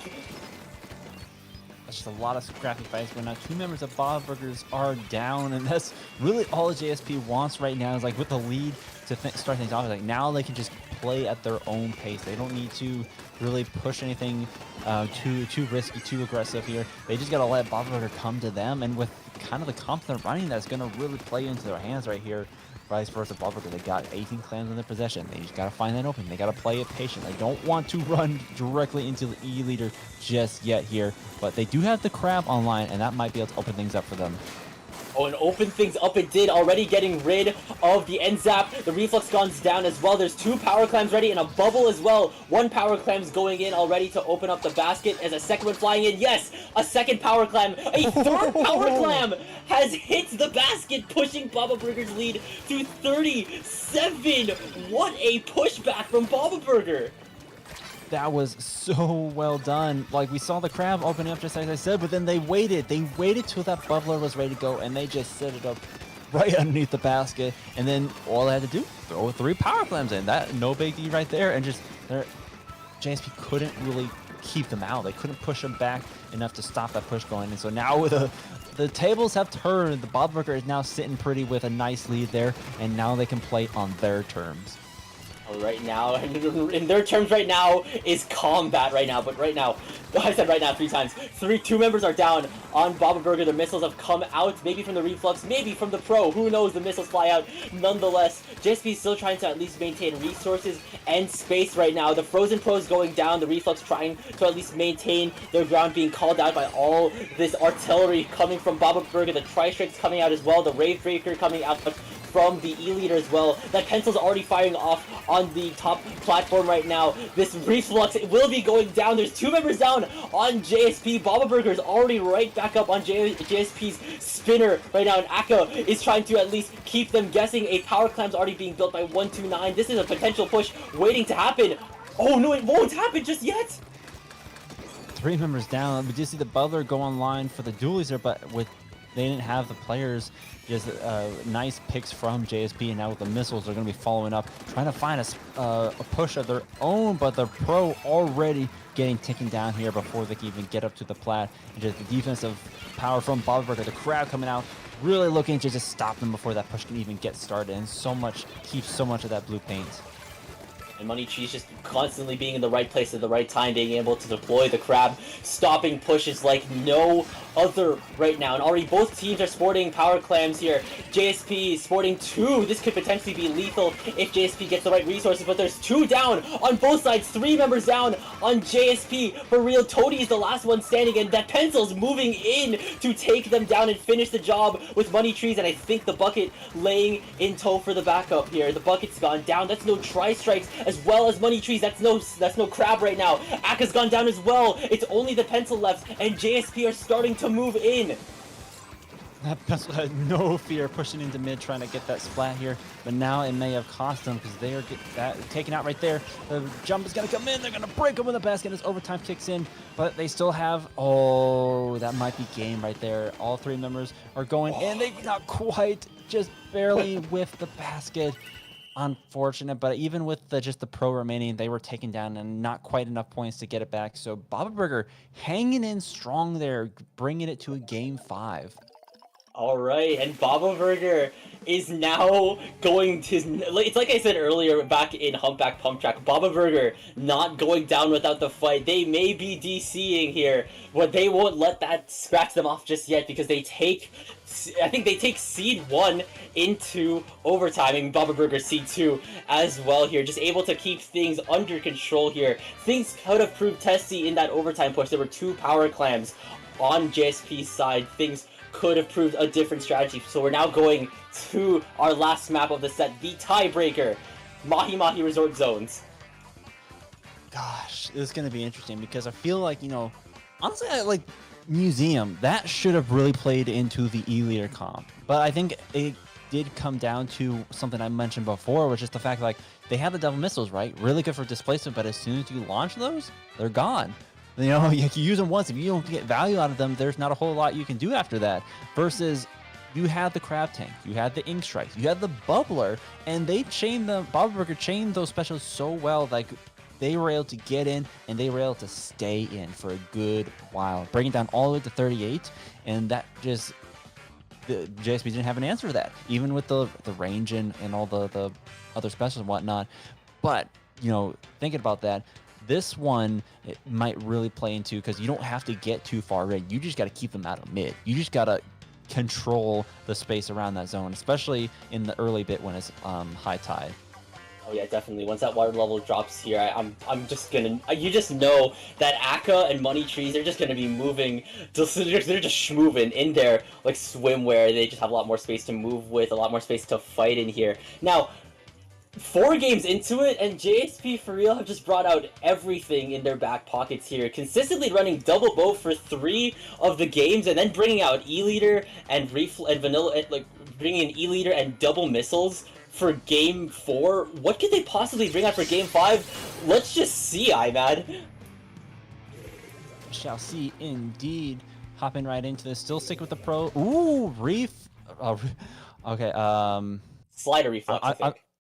Yeah, I'm missing the Slider Reflux. There we go. I was like, with the Reflux there, I could not for the life of me think of what the special was. But yes, we're going to be seeing the Slider Reflux and a Kraken leader coming out from here. Still same comp from Baba Burger, but I feel they're really trying to break down that aggression, try to really kind of just break into that zone here. But Bobberger is saying, nope, we're going to keep this, thank you. Yeah, they're just doing some breaking of their own, and they're breaking down JSP, but here comes the Reef Slider from that Reflux, but immediately gets called out. That's not going to be a full flip for JSP for real right now here, and we're approaching that 60-point threshold, which means the water level is now dropping. The space has opened, and Money Trees is immediately taking advantage of it, getting rid of Toady. That's 2 down on the side of JSP right now. Just the jukes coming up from Money Tree going to be winning that engagement. It's going to be huge for them. Still a lot of space in Baba Burger's control right now, and they are just all underneath this ledge, ready to go. Kraken has no idea. They're just going to pounce the rest of the team. Let the Kraken do their thing, because what is Kraken going to do? They're not going to paint the zone, but that is going to be the end of that push from Baba Burger. 2 members down, and the zone flipped at 16 points. Not a bad lead, but now this is where JSP wants to be. They want to have this zone control. They finally get things rolling, with the Kraken being the herald and the rest of JSP lying, just running it down, being able to flip it very effectively. And right now, JSP just is taking space here. We're seeing the Reflux going on the islands over there. Toadie's just contesting the left side drop right now. Here comes the Crab from Money Trees, and now JSP is starting to scatter right now in offense to that. But the bucket's gone down, the splash has gone down all the way back here. JSP is halfway through their points, breaking out of the 40 threshold into the 30s here. The splash down as well as the strikes are once again ready on the side of Baba Burger. They need to flip this, because if they break into the 20s, things could prove a little bit dangerous. Ooh, I was just going to say they got to be very careful right here, but that is going to be 3 members down, and it's just a splashdown. They potentially could, no, they canceled that splashdown completely, and then a final splat to seal things off from Mickey there. Wow, they were all set. They had all the tools, but then JSP just struck a little bit too early for them, and just the Kraken came in and cleared them out. I mean, you probably heard me say this so much times during the stream, but Kraken demands a lot of presence here. You don't want to be just respawning and immediately be presented with a Kraken in ye spawn here. And Miki just has so much range. Look at that snipe onto 129 before the KO happened here. An amazing lead swap from JSP, for real. They will be getting their tickets punched to grand finals, and they get to get a good nap. Meanwhile, Baba Burger's getting sent down to losers bracket here. We could just see the rematch between Baba Burger and Blank Z, but we'll just have to see if that's the case, because Blank Z is still going up against Magnolia in losers bracket semis, but I don't think that's what we'll be seeing, IMAD. Yes, indeed. We are going to be taking a quick break as we get ready for this losers bracket finals. But in the meantime, this is going to be the end of our casting with Frostix and I. So, Frostix, where can the good people find you? Of course, the good people of Twitch chat can find me on Blue Sky, frost6bluesky.social. You can find me on Twitter, as you see below, TK_Frostix. And if you want to support some of the personal work I do, you can read my web novel Gap Year on Wattpad. I swear it's worth your time, just like these tournaments. IMAD, what about you? Well, you can find me in all the usual places at IMadGamerII, or here on Dapple or IPL, just commentating some fantastic Splatoon matches like this. But yes, thank you all for hanging out, and thank you all for watching. Stay tuned for more Splatoon action, and Dapple Productions will be right back.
Hello, everyone, and welcome back to Squid Junction number 98. We are very, very close to that number 100 Squid Junction, but not quite there yet. But before I get too ahead of myself, my name is Rocket, and joining me is the one and only Sasu. How are you doing today?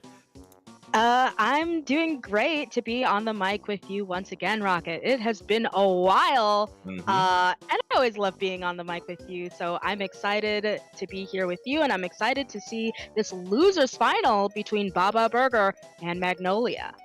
I feel the same way, Sasu, and we're taking a look at two teams who now have their tournament lives on the line here, back up against the wall. Winner, though, gets to advance and face off against JSP for real in that grand finals. Of course, we saw Baba Burger get knocked down in a very, very close 3-2 set, so it was very, very razor thin between them. On the other side, facing them, maybe trying to prevent them, is Magnolia, who got a clean 2-0 sweep in loser semis against Blank Z. So both teams here having a different path, so to speak, to try to see if they can get back into grand finals. Of course, the winner of losers finals has to win 2 sets to take it all, but hey, we might be seeing the introduction here of a Cinderella run. Yeah, and you know what? Not gonna be easy fighting to the end there to get back up in the bracket, because these are some pretty tough map modes they're going to be up against, starting off with Barnacle and Dime zones, which a lot of people have a lot of love for. I am not a lot of people. This can be such a tough map mode, especially if your team is not just lacking in the aggression, but lacking retake, and lacking the ability to stabilize and not stagger. Because if you wipe, that could spell the end of that point for you, essentially, in that game. 100%, and this map kind of fills that kind of niche. Like, it's similarly, like you mentioned, like a lot of zone maps kind of play similarly to that way. And we're taking a look at some comps here from both sides. I did spot, interestingly, a Forge Pro. Typically not really seen much, but we do see it coming out from Seb on Baba Burger. On the other side, though, Magnolia coming out with very interesting comp there. A Foil Squeezer, another weapon that is very, very uncommon. We do see on that very opening push that Baba Burger are able to force that 2-down situation and now have advantage. Yeah, 2 of their members very quickly going down, perhaps overextending a little bit in that corner, but you can already see the bucket going down and just a lot of trades back and forth. But as I always say, one of the struggles of Barnacle and Dime is that you just have so many fights you're going to have to take to get back into that mid. Cataclysm going down already in that bit of a scuffle, and right now it seems as though Magnolia doing a really good job of taking these fights, but just not ending up in an advantageous state where they can affect mid at all. Yeah, for sure. You do see, though, Magnolia maybe getting a little bit of ground. Never mind here. You do see Baba Burger still holding very, very firm on this right side. The Slosher maybe be able to get 2. Fitzgerald falls there. Trip strikes are available as well. Just trying to pincer down these remaining members. Baba Burger able to kind of do that, but not as cleanly as they would like here. Down to that 15-point mark. 3-down situation for Baba Burger now, as finally Magnolia are able to get into the zone. But that is a huge lead to start things off here, Sasu. Yeah, absolutely. And that gives them a lot of reassurance, having those numbers down as far as they are. But at the end of the day, Magnolia getting back into that mid and capping over there, they only have a 10-point penalty. So if they are able to get a wipe or put themselves in a really advantageous state, that is going to spell danger for Baba Burger despite having that lead. And you see already 2 of their members going down. Fitzgerald really holding the line on that left there, forcing a jump out, meaning that members of Magnolia able to set up on this flat, making it all the harder for Baba Burger to get back into that mid. And you see already those points are ticking down. And if they're able to just kind of keep this for a while, take their 1v1s, we might be seeing a change of hands, Rocket.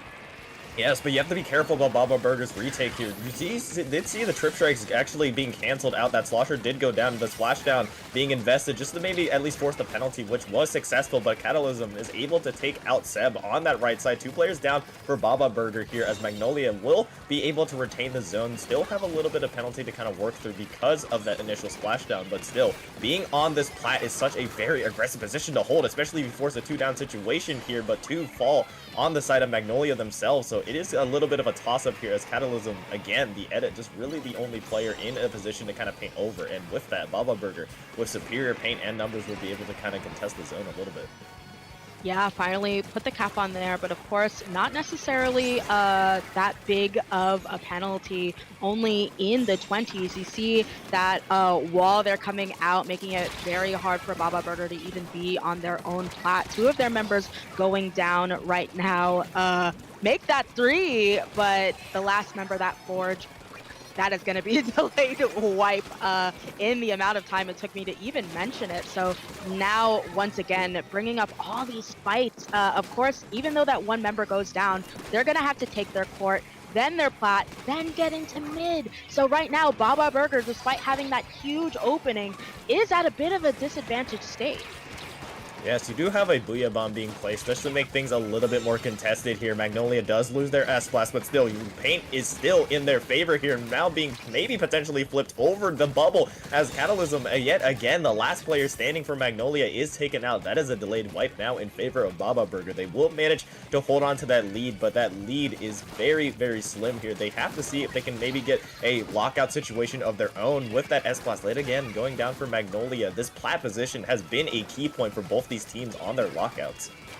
Yeah, Baba Burger definitely capping that just in time. Already really eating through their points. You see that they have just over 10 ticks left, meaning they might be looking for this lockout, especially because you have this Slosher here with those trip strikes, but they do go down and down to 5.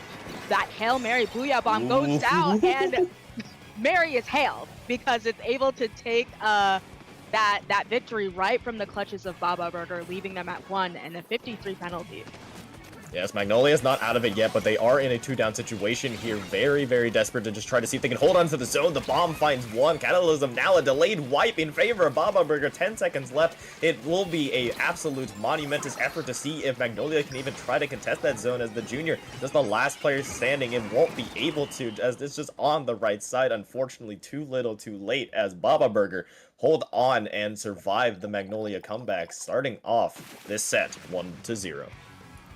Yeah, you know, honestly, I think when the ticker is at around 15, I kind of look at things and I go, that may be it, because of just how large this map is. It can be so difficult to, even if you don't have an entire team squatted up in your court, on your plat, ready for you, ready to intercept you, just the straight shoot into mid, I think will take you way more than 15 ticks. So an unfortunate wipe there that I think spelled maybe the end of the game for Magnolia there. Yeah, for sure. And just kind of thinking back to what both teams were kind of running, they're very similar comps all around. I mean, you have both sides running a Booyah Bomb with S-Blast on one side and Forge Pro on the other. Still, as well, also having 2 midline shooters. Really, the only major difference is kind of like their other midline that they ran, with one side running a Slosher and the other side running that S-Blast aforementioned here. So definitely see some molds being built, if you so speak, of just what these teams kind of like to run. I mean, you obviously have Magnolia running that junior as well, just to try to keep and maintain paint, but obviously the downfall of running that junior is you really don't have any killing power with it. I mean, the main weapon is okay in terms of just being able to kind of hold, but if it's being pressured out by any other weapon, it finds it really hard to kind of just do much besides just try to outpaint it and just bomb spam. But we'll see if that adjustment is made. But I mean, I wouldn't mind that junior coming back here, especially on this next map, Crab Lake Capital Clam Blitz, which is a very doozy of a tongue twister to even say out loud. Yes, try saying that 3 times fast. But I'm interested myself. Yeah, firstly, what you were saying, definitely want to see a bubble here. This map also similarly very large. Having that bubble right under that basket can be so helpful for jump-ins, for your teammates to just really get in there quickly, put in the clams that they need, especially because the clam economy can be so punishing here. You're just kind of waiting for those clams to spawn in, and that can be super difficult. But also, interested to see if we're gonna be seeing that Forge again. I myself am a Forge enthusiast. I was hoping to be seeing more Forge competitively, seeing as though I think that new pro, the Frozen Pro, has really woken people up to the Church of Pro. So unfortunately, not seeing it so far, Ooh. but I think that's a change on Magnolia's side. Hmm? No, Baba Am I Burger. wrong? It look, yeah, Baba it looks Burger, yes. it looks like from Baba Burger here, two changes actually. Not only that Sea Blast for that splashdown endpoint sensor, but also switching over Seb to that Splatana Stamper. Now, 2 players down already on Magnolia. Something I wanted to mention about this map. It is very difficult to push on this map, especially on Yes. Clam Blades. It is absolute hell, which means any push, however major or very major, it's gonna really be difficult for a team to kind of come back on this without a miracle mechanical play here. But already Baba Burger trying to force the issue with this so much space here. Seb able to get that first clam in the basket, able to kind of open up the waterfall here, break that dam, and 2 players fall from Magnolia. Now 3. This is Baba Burger's very first push, and it's gonna hurt a lot for Magnolia. Yeah, already down to 59. I was a little bit curious about this push because I saw that Baba Burger did not have the clam economy on their side, but they said, wait, just wait and see. We don't have to have the clam economy if we're able to get many members of the other team down. But you see 3 members gonna go down from Baba Burger, meaning that Magnolia now has the time to push. You see them collecting these clams, getting the clam economy on their side before they get those picks to push in. And right now, with one of their own members going down, they have the bubble ready. So it's just about positioning well, making sure you get the proper picks, and seeing if you can get up that dreaded ramp that is just so difficult to push on, as you mentioned, Rocket. For sure. 3-player down situation for Magnolia here, but you have Seb just kind of evening out the odds, trying to see if they can just stall Magnolia's advance a little bit, and it seems to be succeeding here. The ramp is still heavily contested. Now, I mentioned that this map is so difficult to kind of push on because of how you have to get up there. You either choose that block on that left side, or you go up the ramp here, and it's so difficult to do so because Magnolia is in a position now where they have to force a very good stagger like they were in earlier when Baba Burger pushed, and I just still find it very poetic. I was talking about how difficult it is to push, and Baba Burger's like, nah, watch this. And now we are near halfway through this match here, and Magnolia is still very difficult for them to kind of push up that ramp as they're still being contested in mid. Yeah, it feels like they were trying to buy their time to get up that ramp, and in the blink of an eye, they're back on their own ramp trying to stop this this advance here from Baba Burger already. You see Fitzgerald going down, Seb Yami really fighting hard, but 3 members are going to go down for Baba Burger, meaning that finally, maybe Magnolia in the position to push Cataclysm, getting ready to walk with that Booyah Bomb, and they are gonna go down. 3 of their members stopping that push to come right in its tracks. Yeah, that's kind of what you want from Magnolia. You want to go in with your specials, but unfortunately the execution wasn't there. 129 on this pen was just able to kind of mow down Cataclysm and the rest of Magnolia as they advanced up. 1:45 remains, and yet again on their back foot, Magnolia just trying to see if they can find any answer here. They do lose their junior off initially, so now a little bit of paint is reduced. They do get that evening trade, however, but still, you have Magnolia just trying to see if they can fight back into mid yet again. We're seeing a very similar recipe as Baba Burger look very poised to see if maybe they want to try to extend this lead a little bit. They do have a ball that is formed. They are in no pressure to push here, but the strikes will be invested, Sasu. Yeah, honestly, I forgot to mention it rather, but not shocking that this is so difficult for Magnolia. Of course, you have a 129 on this pen, but I always say that range is really king when it comes to this particular map on Crab Leg, and having a pen when you're on edit, as an edit player myself, that can be torturous. It can be so difficult to push into them. It can be terrible to defend against them. But finally, I think that basket is going to close. And now we are in the final minute of this game. And there's yet to be any points there on the board for Magnolia. Cataclysm getting this really important pick. But the strikes are going to come out with a wipeout. This might be their chance to finally get the lead. wait, they're not out of it yet here. You do have the ability for Magnolia to take this one. As you mentioned here, 2 players down on the side of Baba Burger. The jump is coming in there from Fitzgerald down there. You will have Magnolia take the lead. 19 seconds left. The points are still going here, Sasu, as all the way down to 18. Cataclysm, really the last player on the side of Magnolia in the general area to maybe get something going, but it will look like they will live to just fight another day, try to defend here. And suddenly the entire flipping of the script in this match here, as Baba Burger now have a very difficult push and overtime to kind of work with. Yeah, absolutely. An unfortunate downing, I think, of 2 members to 1 single bomb, and that pen is going to go down as well, and that is going to be a wipeout. And I think there's just simply not enough time left, but even if there was, that barrier is open, and Magnolia really stealing that game at the end there in the final minute, I believe.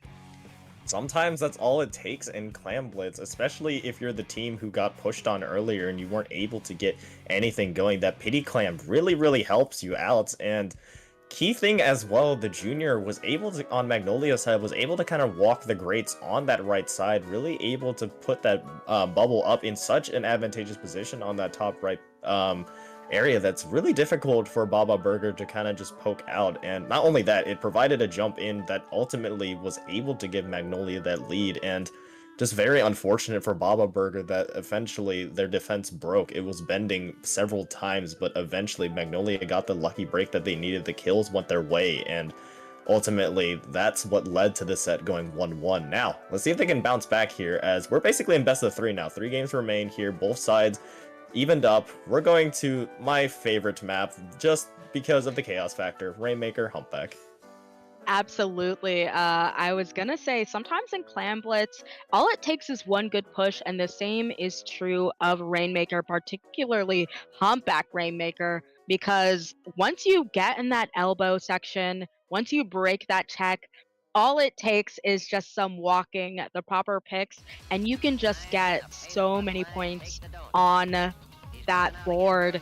So, but it's not going to be easy, much like that ramp. It can be very difficult in that elbow section to not get bombed out, to not have strikes or a booyah bomb just thrown at you, so there's nowhere you can go. So both of these teams, yeah, we may be looking at quite a large chaos factor there. Yeah, 100%. It is going to be an absolute ink bath. Yeah, ink bath, bloodbath. I was gonna say bloodbath, but yeah. No reading, no reading. It is gonna be an absolute slaughter fest here. I mean, you're gonna see. I'm going to predict it now. You're not gonna see 1-for-1 trades. It's gonna be a bunch of 2 down, 3 down situations. Very volatile. But that's what we love about Splatoon 3 in general. I mean, just that's what we love to see. I mean, thinking about the comps here, I would like the return of Baba Burger Sea Blast. This is a very close range map. Splashdown is a very dangerous thing. Never mind, we will not see it. We will be seeing the return of that Forge, though, like you mentioned, and kind of returning back to basics for Baba Burger, kind of what they ran in Game 1, saying, okay, let's not try what we did in Game 2. It didn't work there. Let's just go back to what worked, and let's see if we can run it here. On the other side, Magnolia doing the same. Yeah, Forge, Pro, everybody cheered, and everybody went down on Magnolia, except for their backline. They're still active, getting out that cooler, while an easy check is going to go to Baba Burger right off the start. We're not even 30 seconds in, but we'll see if they're able to pick up and make it past this check. Like I said, the real difficulty after you get that first check is making sure you don't get bombed out. And Baba Burger indeed did get bombed out there, but 2 members going down on Magnolia gonna make it hard for it to be pushed here, that pencil. Or rather, I think the Forge getting out that booyah bomb. But right now we're about to see a reset, I think. But there's just a lot of people going down here. Absolutely. 3-player down situation for Baba Burger. Catalysm will be able to get out that cooler, giving Magnolia a little bit more fighting power here. Already, the Duelist goes down for Baba Burger now, giving a great opening for Magnolia to go in, especially since that Booyah Bomb is just being held. Really nicely done to at least just buy some time for Magnolia. And with a 2-player down situation, Baba Burger are continuing to stagger here. Now their Duelists yet again fall. And now Cataclysm has a wide open lane here to kind of just move up a little bit. They will manage to get it all the way down to the 19-point mark. Really nicely done there by Magnolia. despite losing that initial fight at the very beginning, they punch right back, and now Baba Burger have a lot on their plate.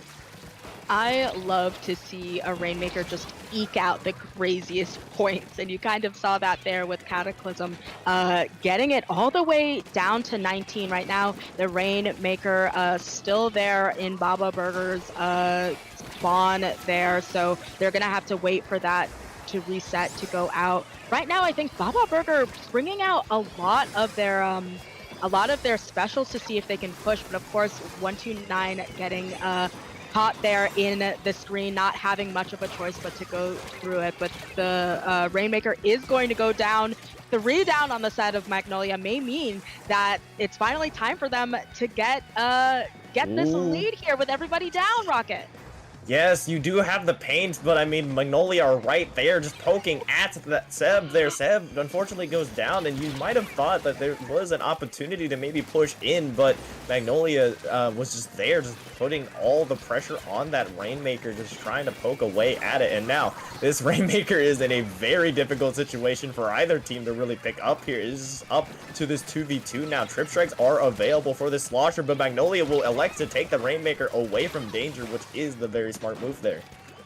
Yeah, like I said, I really like seeing a Rainmaker eke out some crazy points, and I think that Baba Burger was a little bit careful there when maybe I would have loved the just rat play of running with the Rainmaker and seeing if you can just eke out the points, but there's still quite a bit of time left. We are just under halfway, so they still have the time to push. But Magnolia currently has the Rainmaker in their hands, and as we know, you have the opportunity to stall there. So they do go down, but with a minute 30 left here, and the fighting that they're doing in this elbow, they might be able to pick that back up and keep going, but not without an unfortunate pick. Down to a bomb, and then, yup. We'll see if they can do it again with the second try. Whoa. I mean, that's a double slap bomb there to try to see if they can stop 129. Another one, watch out. I mean, we were talking about how just explosive this match can be, and you saw there with Baba Burger forcing that wipeout, they're able to kind of get advantage here now on this elbow position. A minute to push, still plenty of time to really work with here. Now with a 2-player down situation on Magnolia, it's really just in the position of the S-Blast and that Squelcher. The S-Blast manages to take out 129, really huge pick there to kind of just stall out Baba Burger's push here. The bucket will now try to pick it up. You have teams there on the right side trying to stop them, but no, they won't be able to stop it. At least for now, they will be able to pop that Rainmaker shield. Now 30 seconds left, and Baba Burger now in the lead. Yeah, but we saw what happened when there was only 30 seconds left for Magnolia to get that win, and they were able to somehow pull it out in crab leg. But I think we almost see a knockout with a sneaky grab from Baba Burger. So before it was looking like they're gonna have to see if they can just kind of eke out those points. There was a tiny little lead, but with them doing all of that, it is going to be all the harder because they have been forced into a position where they must knock out in order to win. One member down on each team. That Booyah Bomb coming out, Cataclysm getting a pick also while avoiding that. But I think that with that pencil watching there was a I didn't even see that. Who was that? I think they got a Shark Dawn there. I believe that was the junior that moved up there, and it's just really nicely done from Baba Burger. Both teams in back-to-back games have been able to kind of eke out these comebacks, and we saw it there this time coming out from Baba Burger, who were able to kind of get that first initial push when they got pushed all the way to that 19-point part from Magnolia. But I feel like that key mid-fight with around a minute and 40 left was really where the turning point was, really being able to give Baba Burger, setting themselves up in a position to kind of push up that elbow, and then the picks just eventually went their way. Just eventually they were just beating their head against a brick wall, it seems like, because you had 3 different players on Baba Burger pick up that Rainmaker in quick succession, but eventually the barrier broke in terms of Magnolia's defense, and Baba Burger were able to find a sneaky path way and just the cherry on top as well, being able to sneak it all the way to the 1 point mark, basically move their win percentage from 95 to 99% there, and really put Magnolia in a near impossible situation to come back from. So really nicely done from them, and with that, that means they're not only take the advantage in this set, but they will be one game away from trying to see if they can get that rematch, that rerun against JSP for real. Yeah, of course, Magnolia really on the back foot here. They are now in a position where they have to win both subsequent games, not allowed to drop a game anymore. And we'll see how they do leading into Inkblot Tower here. I find maybe maybe this is an odd comparison, but to me, Inkblot and Humpback Rainmaker kind of have a similar vibes in that you're just trying to make the deepest run possible. You just need this one really good run, and then you can just have this solid defense and shut the other team down in terms of points. So definitely, as much as it's good to have an early lead, I'm going to be looking to see if any of these teams can make a deep run running into the end there, and I think we have a DC. Ooh. We will see some different weapons though. I believe that was coming out from Baba Burger. I believe those were the twin dualies there, being able to kind of utilize the bubble. And I was surprised initially when we did see a junior at the beginning of the set, because I would assume like most, if not all players, would kind of make that switch over to those dualies, because I don't think it's a hot take to really say that it's pretty much a better bubble weapon in basically every single way. I mean, it is a dually, so you do have that fighting ability. Fizzy Bomb is still a pretty good bomb to kind of just spam out like you do have with the Splat Bomb. So, I mean, it really gives you still that utility from the bubble without kind of sacrificing what you would with a junior, which is obviously basically playing Aerospray. Yeah, all I remember is once I was in a charity stream and we had our weapons picked for me. I don't spend any time on junior, and I had to be on junior for it. And I was tilting on comms. I was very upset. I could not kill anything. That was very tough on me. So any junior players, definitely giving you guys the big ups, because its killing power is so minimal.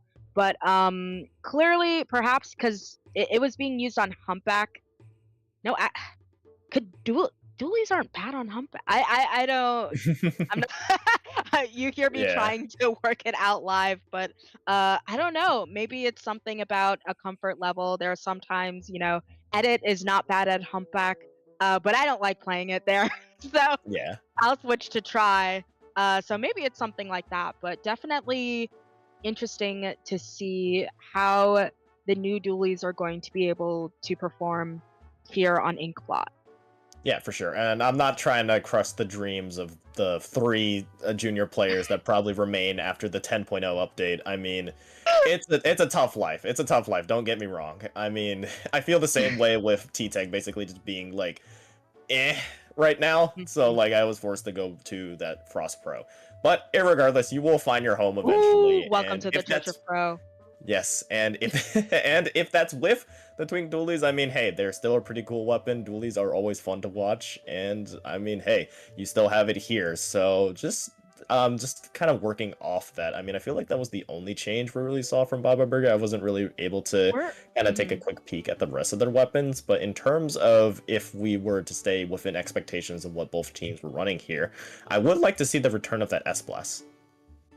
Yeah, no surprise here. I'd also like to see the return of the Forge Pro, but not because I'm biased, but because I see a lot of people running that Frozen Pro, which does have a really good kit. But when it comes to Tower, I think a lot of people are sleeping on the abilities of running Forge here. It's got that suction bomb for the tower, keeping people off, like area denial, and it also has that GG Booyah. So I think anyone who's thinking that they want the whatever the main weapon brings to them definitely should consider on something like Tower going Forge, perhaps over Frozen. But Yeah, gonna be curious to see that S Blast again. I think it'd be quite odd if they decided not to run it, given I think that they've had no changes.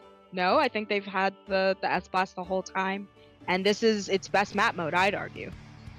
Yeah, and we have here, finally, we will have our 4v4 here. Unfortunately, you did see the little bit of a delay. That was 129, aka Kit Kat, who was unable to join in the previous one because apparently their switch overheated. So not only can us as humans fall victim to the overwhelming heat, that's just a reminder to keep cool, their switches can as well, so make sure you keep your switch cooled off. But anyways, irregardless of that, you do have already Baba Burger getting that initial pick onto that aforementioned S-Blast, and now already into this plat area. Seb just trying to see if they can poke away already on this plat, just trying to see if they can get anything. They will take that trade off of Fitzgerald, but that will allow Magnolia to regain their plat back, really being able to kind of move in and kind of just thwart that initial aggression that Baba Burger were creating.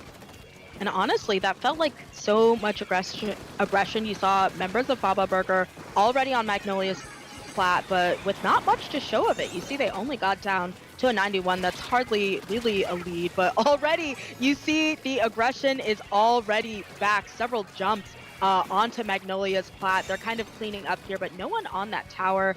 Commentators first, they just tap it to make sure that they can get the points going. But for some reason, it seems as though Baba Burger are having a little bit of trouble in terms of capitalizing off of their aggression. You see 3 of their members going down into a wipeout, meaning that now it's Magnolia's turn to make a deep run.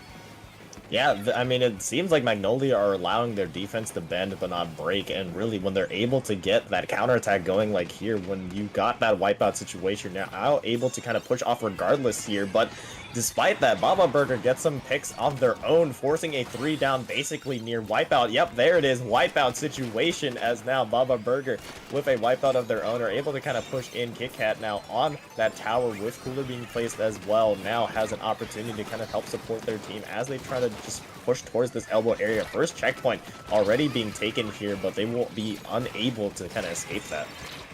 Yeah, I think that's 3 total of their members going down, but Magnolia having that Booyah Bomb out, having to simply throw it because most of the members of Baba Burger were down already, but they are going to go down as well, and right now it's just a bloodbath of trades back and forth. You see both of their scores are very close, of course. Magnolia not through their first checkpoint yet, so they still have some work to do in terms of getting those picks and getting that push down, but not without a few specials coming out. But right now they have the screen out. This may be their time to finally push, but we'll see. Several members of Baba Burger are just running around and making sure they can't necessarily capitalize off of those picks. Yes, you see now Magnolia able to finally get onto that tower. You will have 2 players in total falling for Magnolia, as well as soon as they say that, though, the Booyah Bomb will come out, just trying to stall out Magnolia's push here a little bit. This S-Blast in such a great position here underneath the ledges, just trying to see if they can just deter Baba Burger from holding these key points. The Booyah Bomb will be canceled, though, on the other side by Kit Kat here. Now, with that being said, 3 players go down for Magnolia, and yet again, another wipeout, Sasu. We were seeing wipeouts coming up from both sides, but still, it is very, very contested how both these sides are playing it so far. This might be the opportunity, though, for Baba Burger to kind of pull away. You did see the trip strikes being invested earlier, but now with players just trying to stop and stall out Magnolia's retake here on plat, you do see the points total going up, as now Baba Burger at that second checkpoint. Yeah, I think Baba Burger has lost 2 of their members, but they have that bubble on the tower trying to protect their push a little bit there. But I think they're opting to let that go a little bit while they make those fights. 2 members down on Magnolia. Honestly, Inkblock can be so brutal on retake that you can see there with the dualies watching watchfully under that drop that it's just very difficult for them to come in, and we might be looking at a 3rd wipeout. Not quite gonna happen. Fitzgerald, of course, making sure to stay alive, but already Baba Burger counting all the way down and getting that win. Woo! That was just a wow. Yeah, I mean, that was the push that broke the camel's back there. Eventually, you did see, I was talking about it, the two players from Baba Burger just pushed up heavily onto the Bats area and just unable to really kind of push in. Magnolia were left into a stagger, and that stagger continued and continued and continued all the way to the very end as Baba Burger were able to kind of poke away at them, just camping under these ledges and being able to get the picks regardless. And just a combination of the trip strikes and the immediate quick full team advance by Baba Burger were able to just kind of take that one. And with that, we are seeing a returning set here as Baba Burger, with that 3-1 victory, will now get another shot at DSP for real. Yeah, and that's going to be exciting to see, but not without a small break, I believe. Definitely big ups to both of these teams, but don't go anywhere. We will take a short break and we'll be right back with Baba Burger versus JSP.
Hello and welcome back to Squid Junction 98. We are in grand finals getting a run back for JSP FRR, which I feel like might be for real.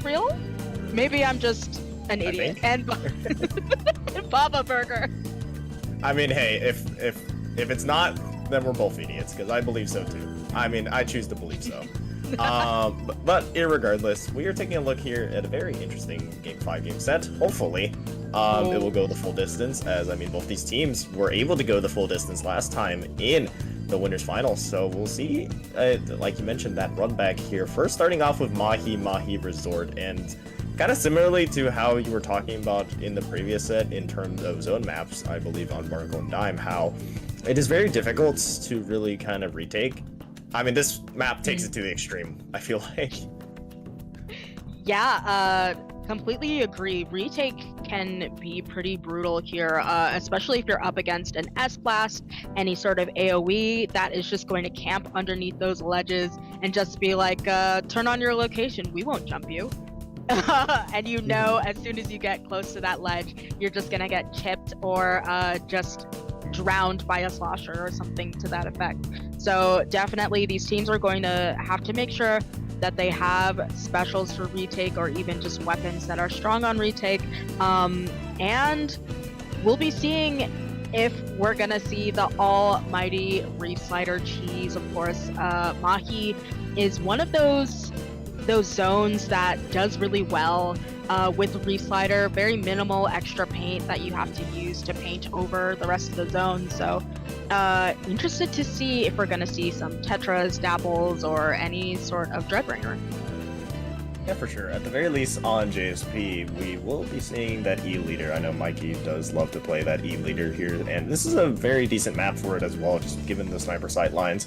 Really trying to pin down the members of Baba Burger here as they try to retake and just try to move in with that comp that was really aggressive, really able to kind of be able to counterattack in stride as well. And I mean, we saw it all over that previous set, kind of just their identity of how they're able to fight back, and they definitely have something to prove. I mean, remember, Baba Burger coming out from loser's bracket will have to not only win this to force a bracket reset, they will obviously have to win that bracket reset as well. So it's going to be a uphill climb for them for sure, but could be really interesting given how close that winner's final set was.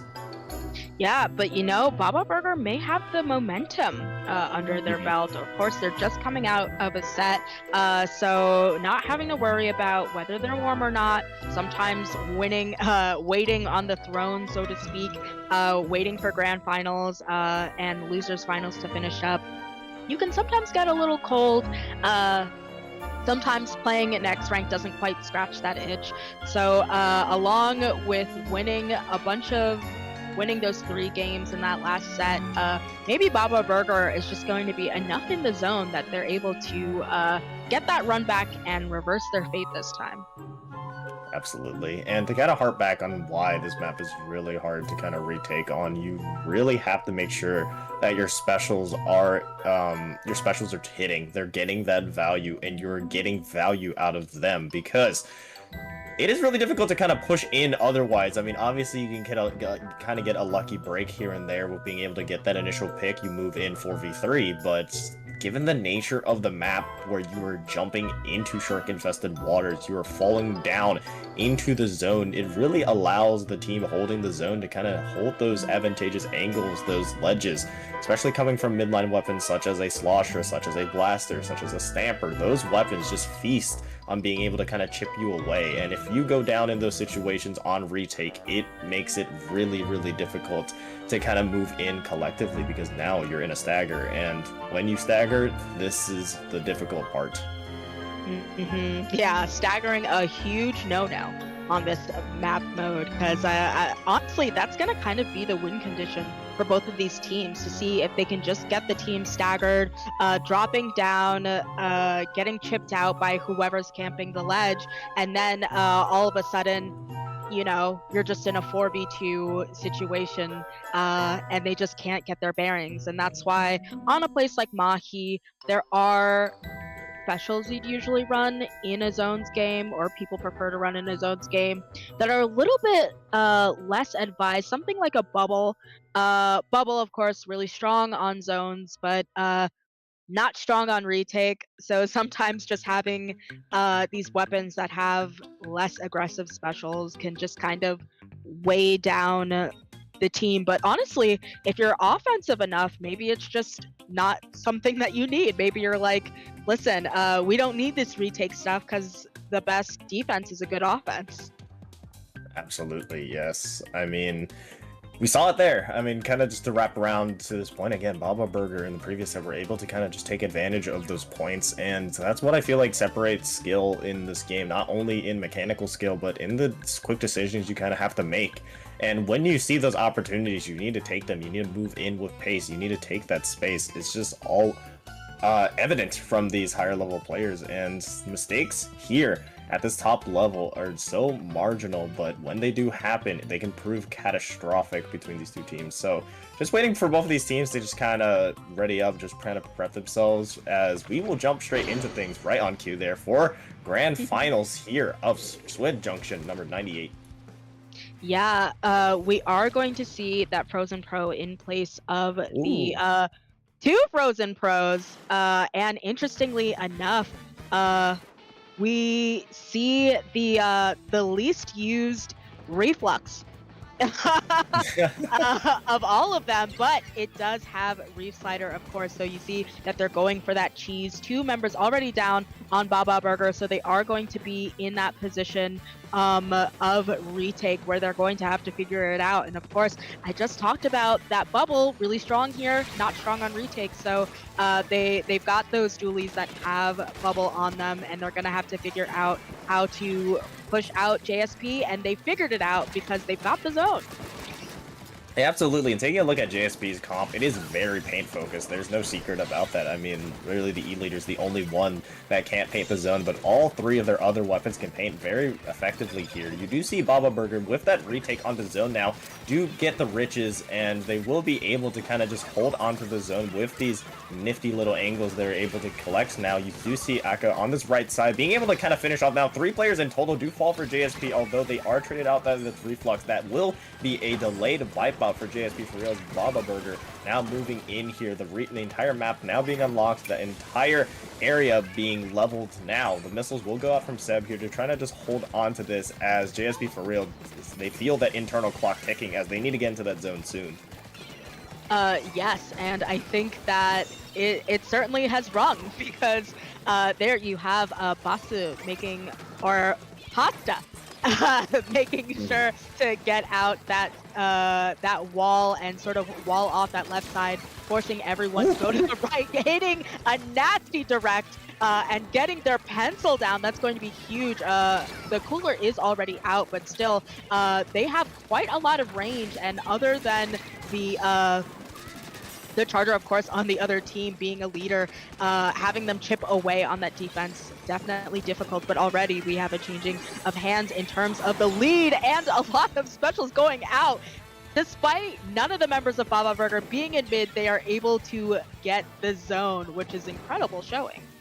Absolutely here now, just being able to hold on to it now. Not a lot of penalty point to really work with, still a moderate one, but you have another nice flick there from this Lux, another one found through the Reef Slider here now. This is the staggering that you want to avoid, especially on the side of Baba Burger. Another is found, 3 in total from the Reflux here, and now the penalty point, it's almost over for JSP, as now they're just sitting back. You see Toady on this right side just waiting for the opportunity to strike, the trip strike to go in, just trying to corner Mikey. They will go down in that situation, but the penalty points will be enforced, yes, but JSP still have a strong control over that zone, and it will have to be another difficult retake for Baba to try to contest this.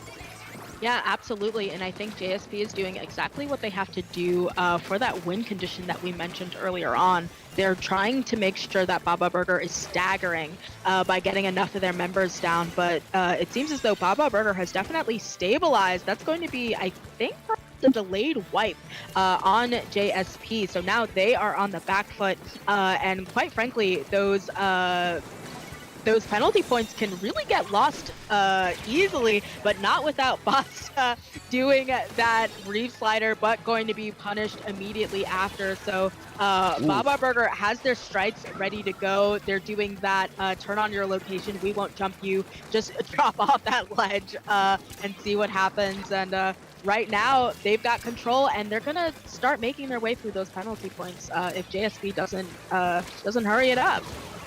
Yeah, they will force the 3-player down situation. That Reef Slider now coming in to kind of just cap off that push, and now still holding that lead, forcing that penalty onto Baba Burger. JSP are back into business here. The Tenet missiles are available as well, just to make this retake a little bit more difficult. You do have the bubble available for Baba Burger to move in if they so choose here, but now this lead is going to keep expanding if they aren't able to get into the zone. You do have the Pro getting traded out though in there. You have the Reflexes on this left side just trying to see if they can poke away. That zone is very heavily contested. Baba Burger will be able to get that zone, but even with that retake here, JSP were able to make that lead even larger. 25 seconds left. Trip strikes are available for Baba Burger to try to hold on to this here, but it's gonna have to be a very strong hold.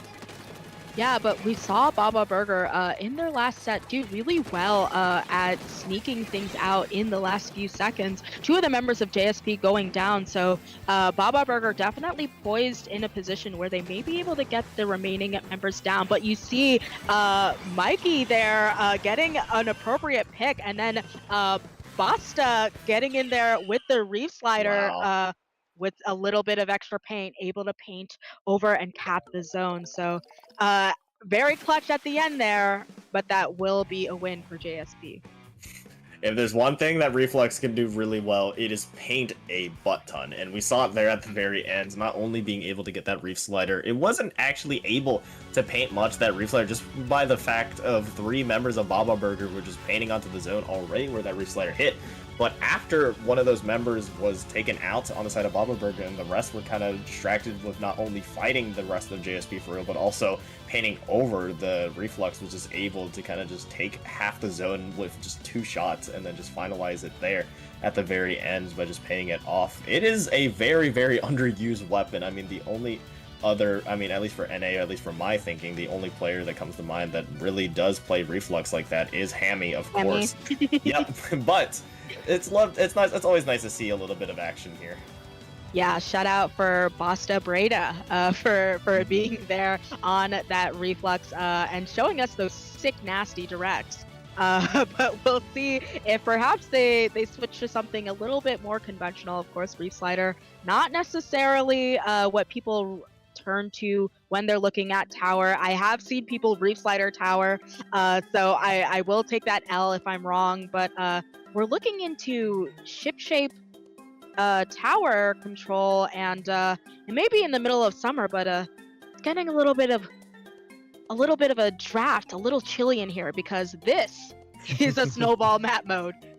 Oh, absolutely, yes. It is very difficult, however, to kind of get that rolling, but once it gets rolling, it is really difficult to stop. I mean, first off, the unique factor of this map, of course, is that distance between the second and third checkpoint. But it is a very large trek to kind of go through, and you do have a lot of space to kind of contest with that, especially just being the court area of each side, just really being able to kind of choose your fight. There's 2 different ways to go, obviously the more expanded area in mid or that little bridge on the flanks. So really just a lot of different ways both teams can kind of go with this. I feel like Mikey on that E leader will also get a lot of value. There's a lot of sniping positions to kind of move forward with, and we do see, I believe, basically, nope, never mind, I was about to say almost similar comps. You do see that different bow though being picked up now. We will see that new bow with that angle shooter and inkjet.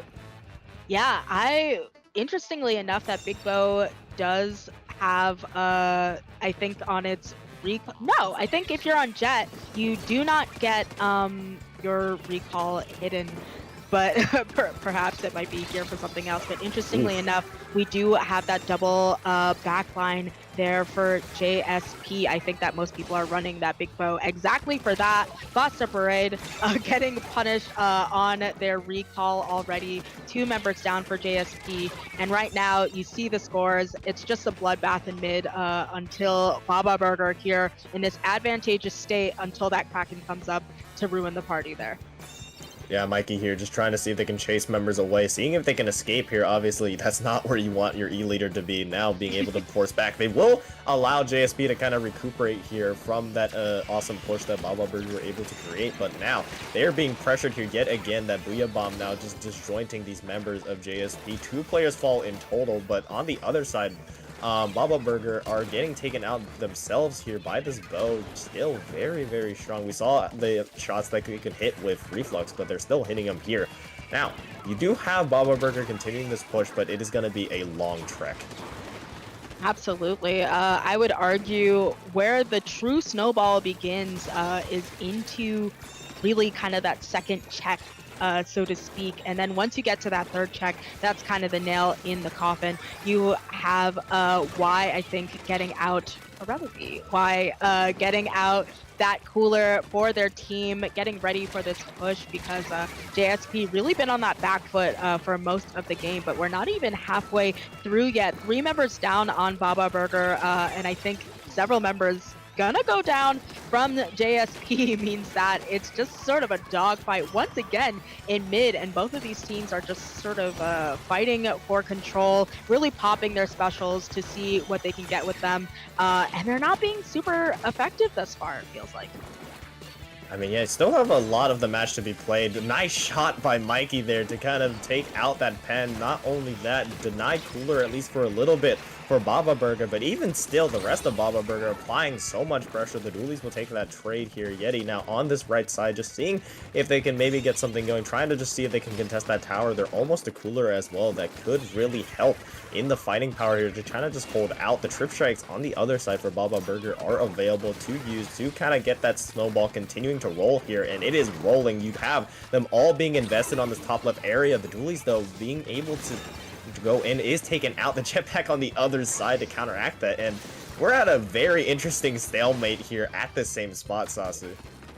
Yeah, I have to wonder, you see Basta there on that recall, on that big bow, if part of the reason JSP may be struggling a little bit with their fighting power or to get these points on the board. You see 2 of their members going down, those 2 members in question being their double backline. I wonder if both of these backlines sort of being back there, even though, of course, Basta cycling through a lot of those jets, if that's what's making them sort of struggle in terms of their pushing power. They are up against some quite aggressive weapons, and they said, so what?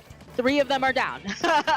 So now, of course, they are getting on that tower, making their way into mid. The pen is down, and a Booyah is being popped from that forge, displacing everyone off of the tower. And with 3 members up, and I think someone sharking, that's and going down to Mikey. Finally, JSP in a position to start breaking some checkpoints.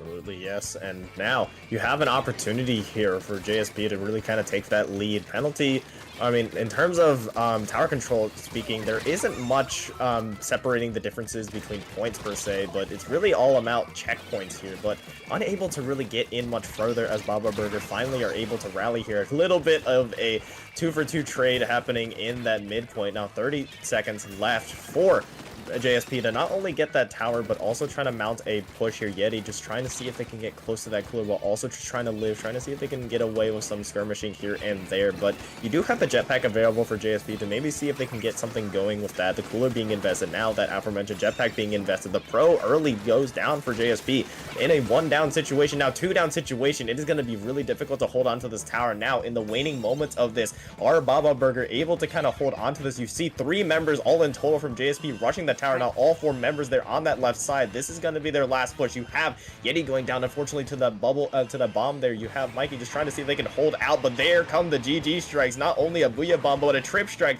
just to see if they can hold on to the tower, but there will be no follow-up. There 2 players go down. You have the wipeout that leads to that as JSP hold on for dear life despite Baba Burger investing all of their specials. They go up 2-0. No way. That, yeah, like you said, they invested all of their specials. They had a backup plan. They said, listen, if for whatever reason we don't have that Booyah bomb, we have the strikes. I think you maybe even heard me whisper strikes when I saw that OT, and they just had the bucket up. I was like, well, that's just going to be it. I think it might have been that Baba Burger did not stagger the 2 timing wise. I think maybe it's Booyah and then 1 strike, then the other strike, and then OT will just get mad at you for not being on the tower for long enough. And then that's kind of it. But I think timing really matters with these things, and that just not being tight enough somehow cost them the win. So right now, JSP looking to finish off the rest of the tourney, being on tourney point here on Rainmaker Museum, an infamous map mode, if I do say so myself.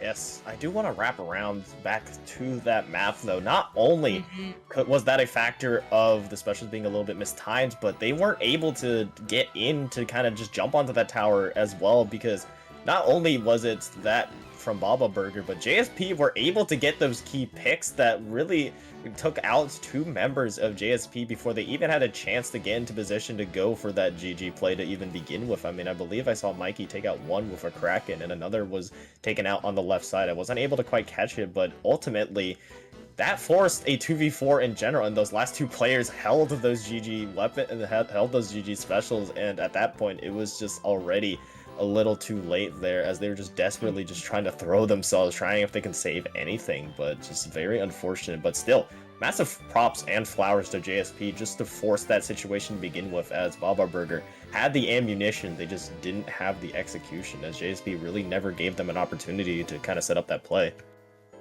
No, absolutely. As much as the game is over, my jaw was certainly on the table, on the ground for that one when I saw that. Definitely, if I were JSP, I would clip that and send that off for Eddie, because surviving and winning a game after having 2 sets of GG, and they're called GG specials for a reason. Fantastic gameplay, but we are on match and tourney point here for JSP, who's going into it, I think, with minimal changes. Of course, we do see those end parries, I think, which are going to have those splashdowns, as well as Basta Braid changing it to that Wellstring, no doubt, for that pop on Rainmaker. Oh no, absolutely. When you see Rainmaker and you see Wallstring, you're like, yep, that makes sense. There's only one purpose for you here. Baba Burger goes 3 down early, though, on that initial push. And in a matter of moments, JSP are already back in, just creating pressure already off the get-go. Hammer is almost up and available. However, you have the Rainmaker being taken out by that 2 down from the top field. Oh my goodness, this Wellstring able to single-handedly kind of take that down. Please say, don't say so. Don't say it so. Okay, if that was it was ended just off of that one single play, I would have just lost my mind. Oh my goodness, it was ended on the other. Hold on, wait, what? Listen. Oh my gosh. Hold on. Someone said in chat, I can smell the reverse sweeps coming. I'm sorry to report. No. Your nose deceives you, pal, because as soon as we thought we were out of the woods, I think what happened here, throughout the entire game, for most of the game, just several members of Baba Burger just kept going down because they were too close to the Rainmaker pop. And of course, there's that Wellstring. You have to know, just don't contest it. Let them take it, because I think they practically got wiped twice, or several of their members went down due to that pop. And then the Wellstring went down, so perhaps They understandably thought that they were out of the woods. And then they popped again, took out several members, and finished off the job. So I don't even know how long that took. It feels like it was less than 30 seconds. 30 seconds, 45 seconds, that might be the quickest Rainmaker, one of the quickest Rainmaker maps I've seen, at least at the very minimum. That Wellstring obviously is able to just kind of put down Hellfire, and that's what they've been doing for the entire game. I mean, they've all been that player has always been playing Bow, but here on Wellstring, on Rainmaker, not only are you able to kind of chip away at the members of the other team, it really set up JSP to kind of move in with it. And then, of course, the nice 2 from the Rainmaker pop always helps, and that hammer as well, finishing up the third, just kind of set themselves up in a position to succeed. And I am still replaying the final 10 seconds of that map in the mind, because so much happens so fast. I forgot who their third, I think it was their Bucket, if I'm not mistaken, picked up. Can we get a replay on that? No, it was the duel. I think it was the Zap. I think it was Yeti that was picking it. Yeah, it was Yeti that picked it up at the very end there. You saw Mikey and Yeti really being the only players left from JSP to just kind of be in a position to do that, and JSP and Yeti was just right up against the Rainmaker, saw an opening, and was able to dunk that one. So really nicely done there. You saw the 10 missiles as well as Stacker. I'm still at a loss. Yeah, I feel like Basta Beretta rather, being on that Wellstring, it feels like, you know how when Rock Lee takes the weights off of his leg warmers, and then it's just super powerful. I feel like Basta just kind of locked in there and said, all right, let me get the heavy artillery out a little bit. I don't know if I'd classify that as anticlimactic or extremely climactic with just how powerful that was. But with that last game, that will be a win and the tournament for JSP. What I will choose to believe is for real.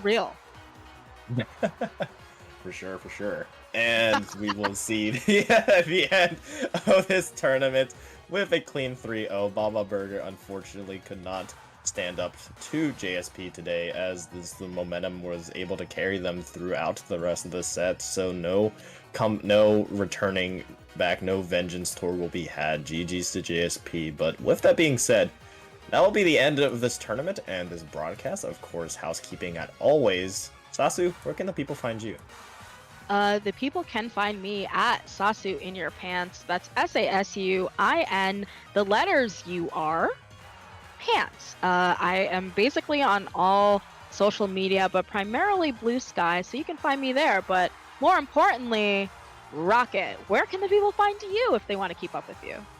Yes, you can find me on Rocket1 at Blue Sky. You will also find me, for our NA viewers, you will find me at H-Town Splashdown number 5, and it's going to be a treat there, because I believe we do have some Arizonians invading, so it's going to be all nice and fun. Definitely just advertising as well to go support your local LAN. It is awesome. I believe Anarchy Nova wrapped up today as well, so definitely go support your LANs. It is an awesome experience. Yeah, absolutely. And I think that even Gridlock, for those of you who are on the eastern side of the United States, or even NA in general, you can look into that as well. But I think that is going to be enough from you and I before a Wellstring comes and just wipes us from existence. Absolutely. There. Also, shout out to Sam, our wonderful streamer today. Absolutely. Just passing on the word. You might catch them at Calturna, maybe. So be on the lookout for that. Absolutely. Shout out Sam for doing wondrous work on the back end as our streamer. Big love to them. Yep, but with that being said, we will bid you adieu, and we will see you for the next time, where we will see Squid Junction number 99, and we are right there up until that 100 mark. So be back soon, because we are going to be in for a treat for that one. So take care, y'all. Bye.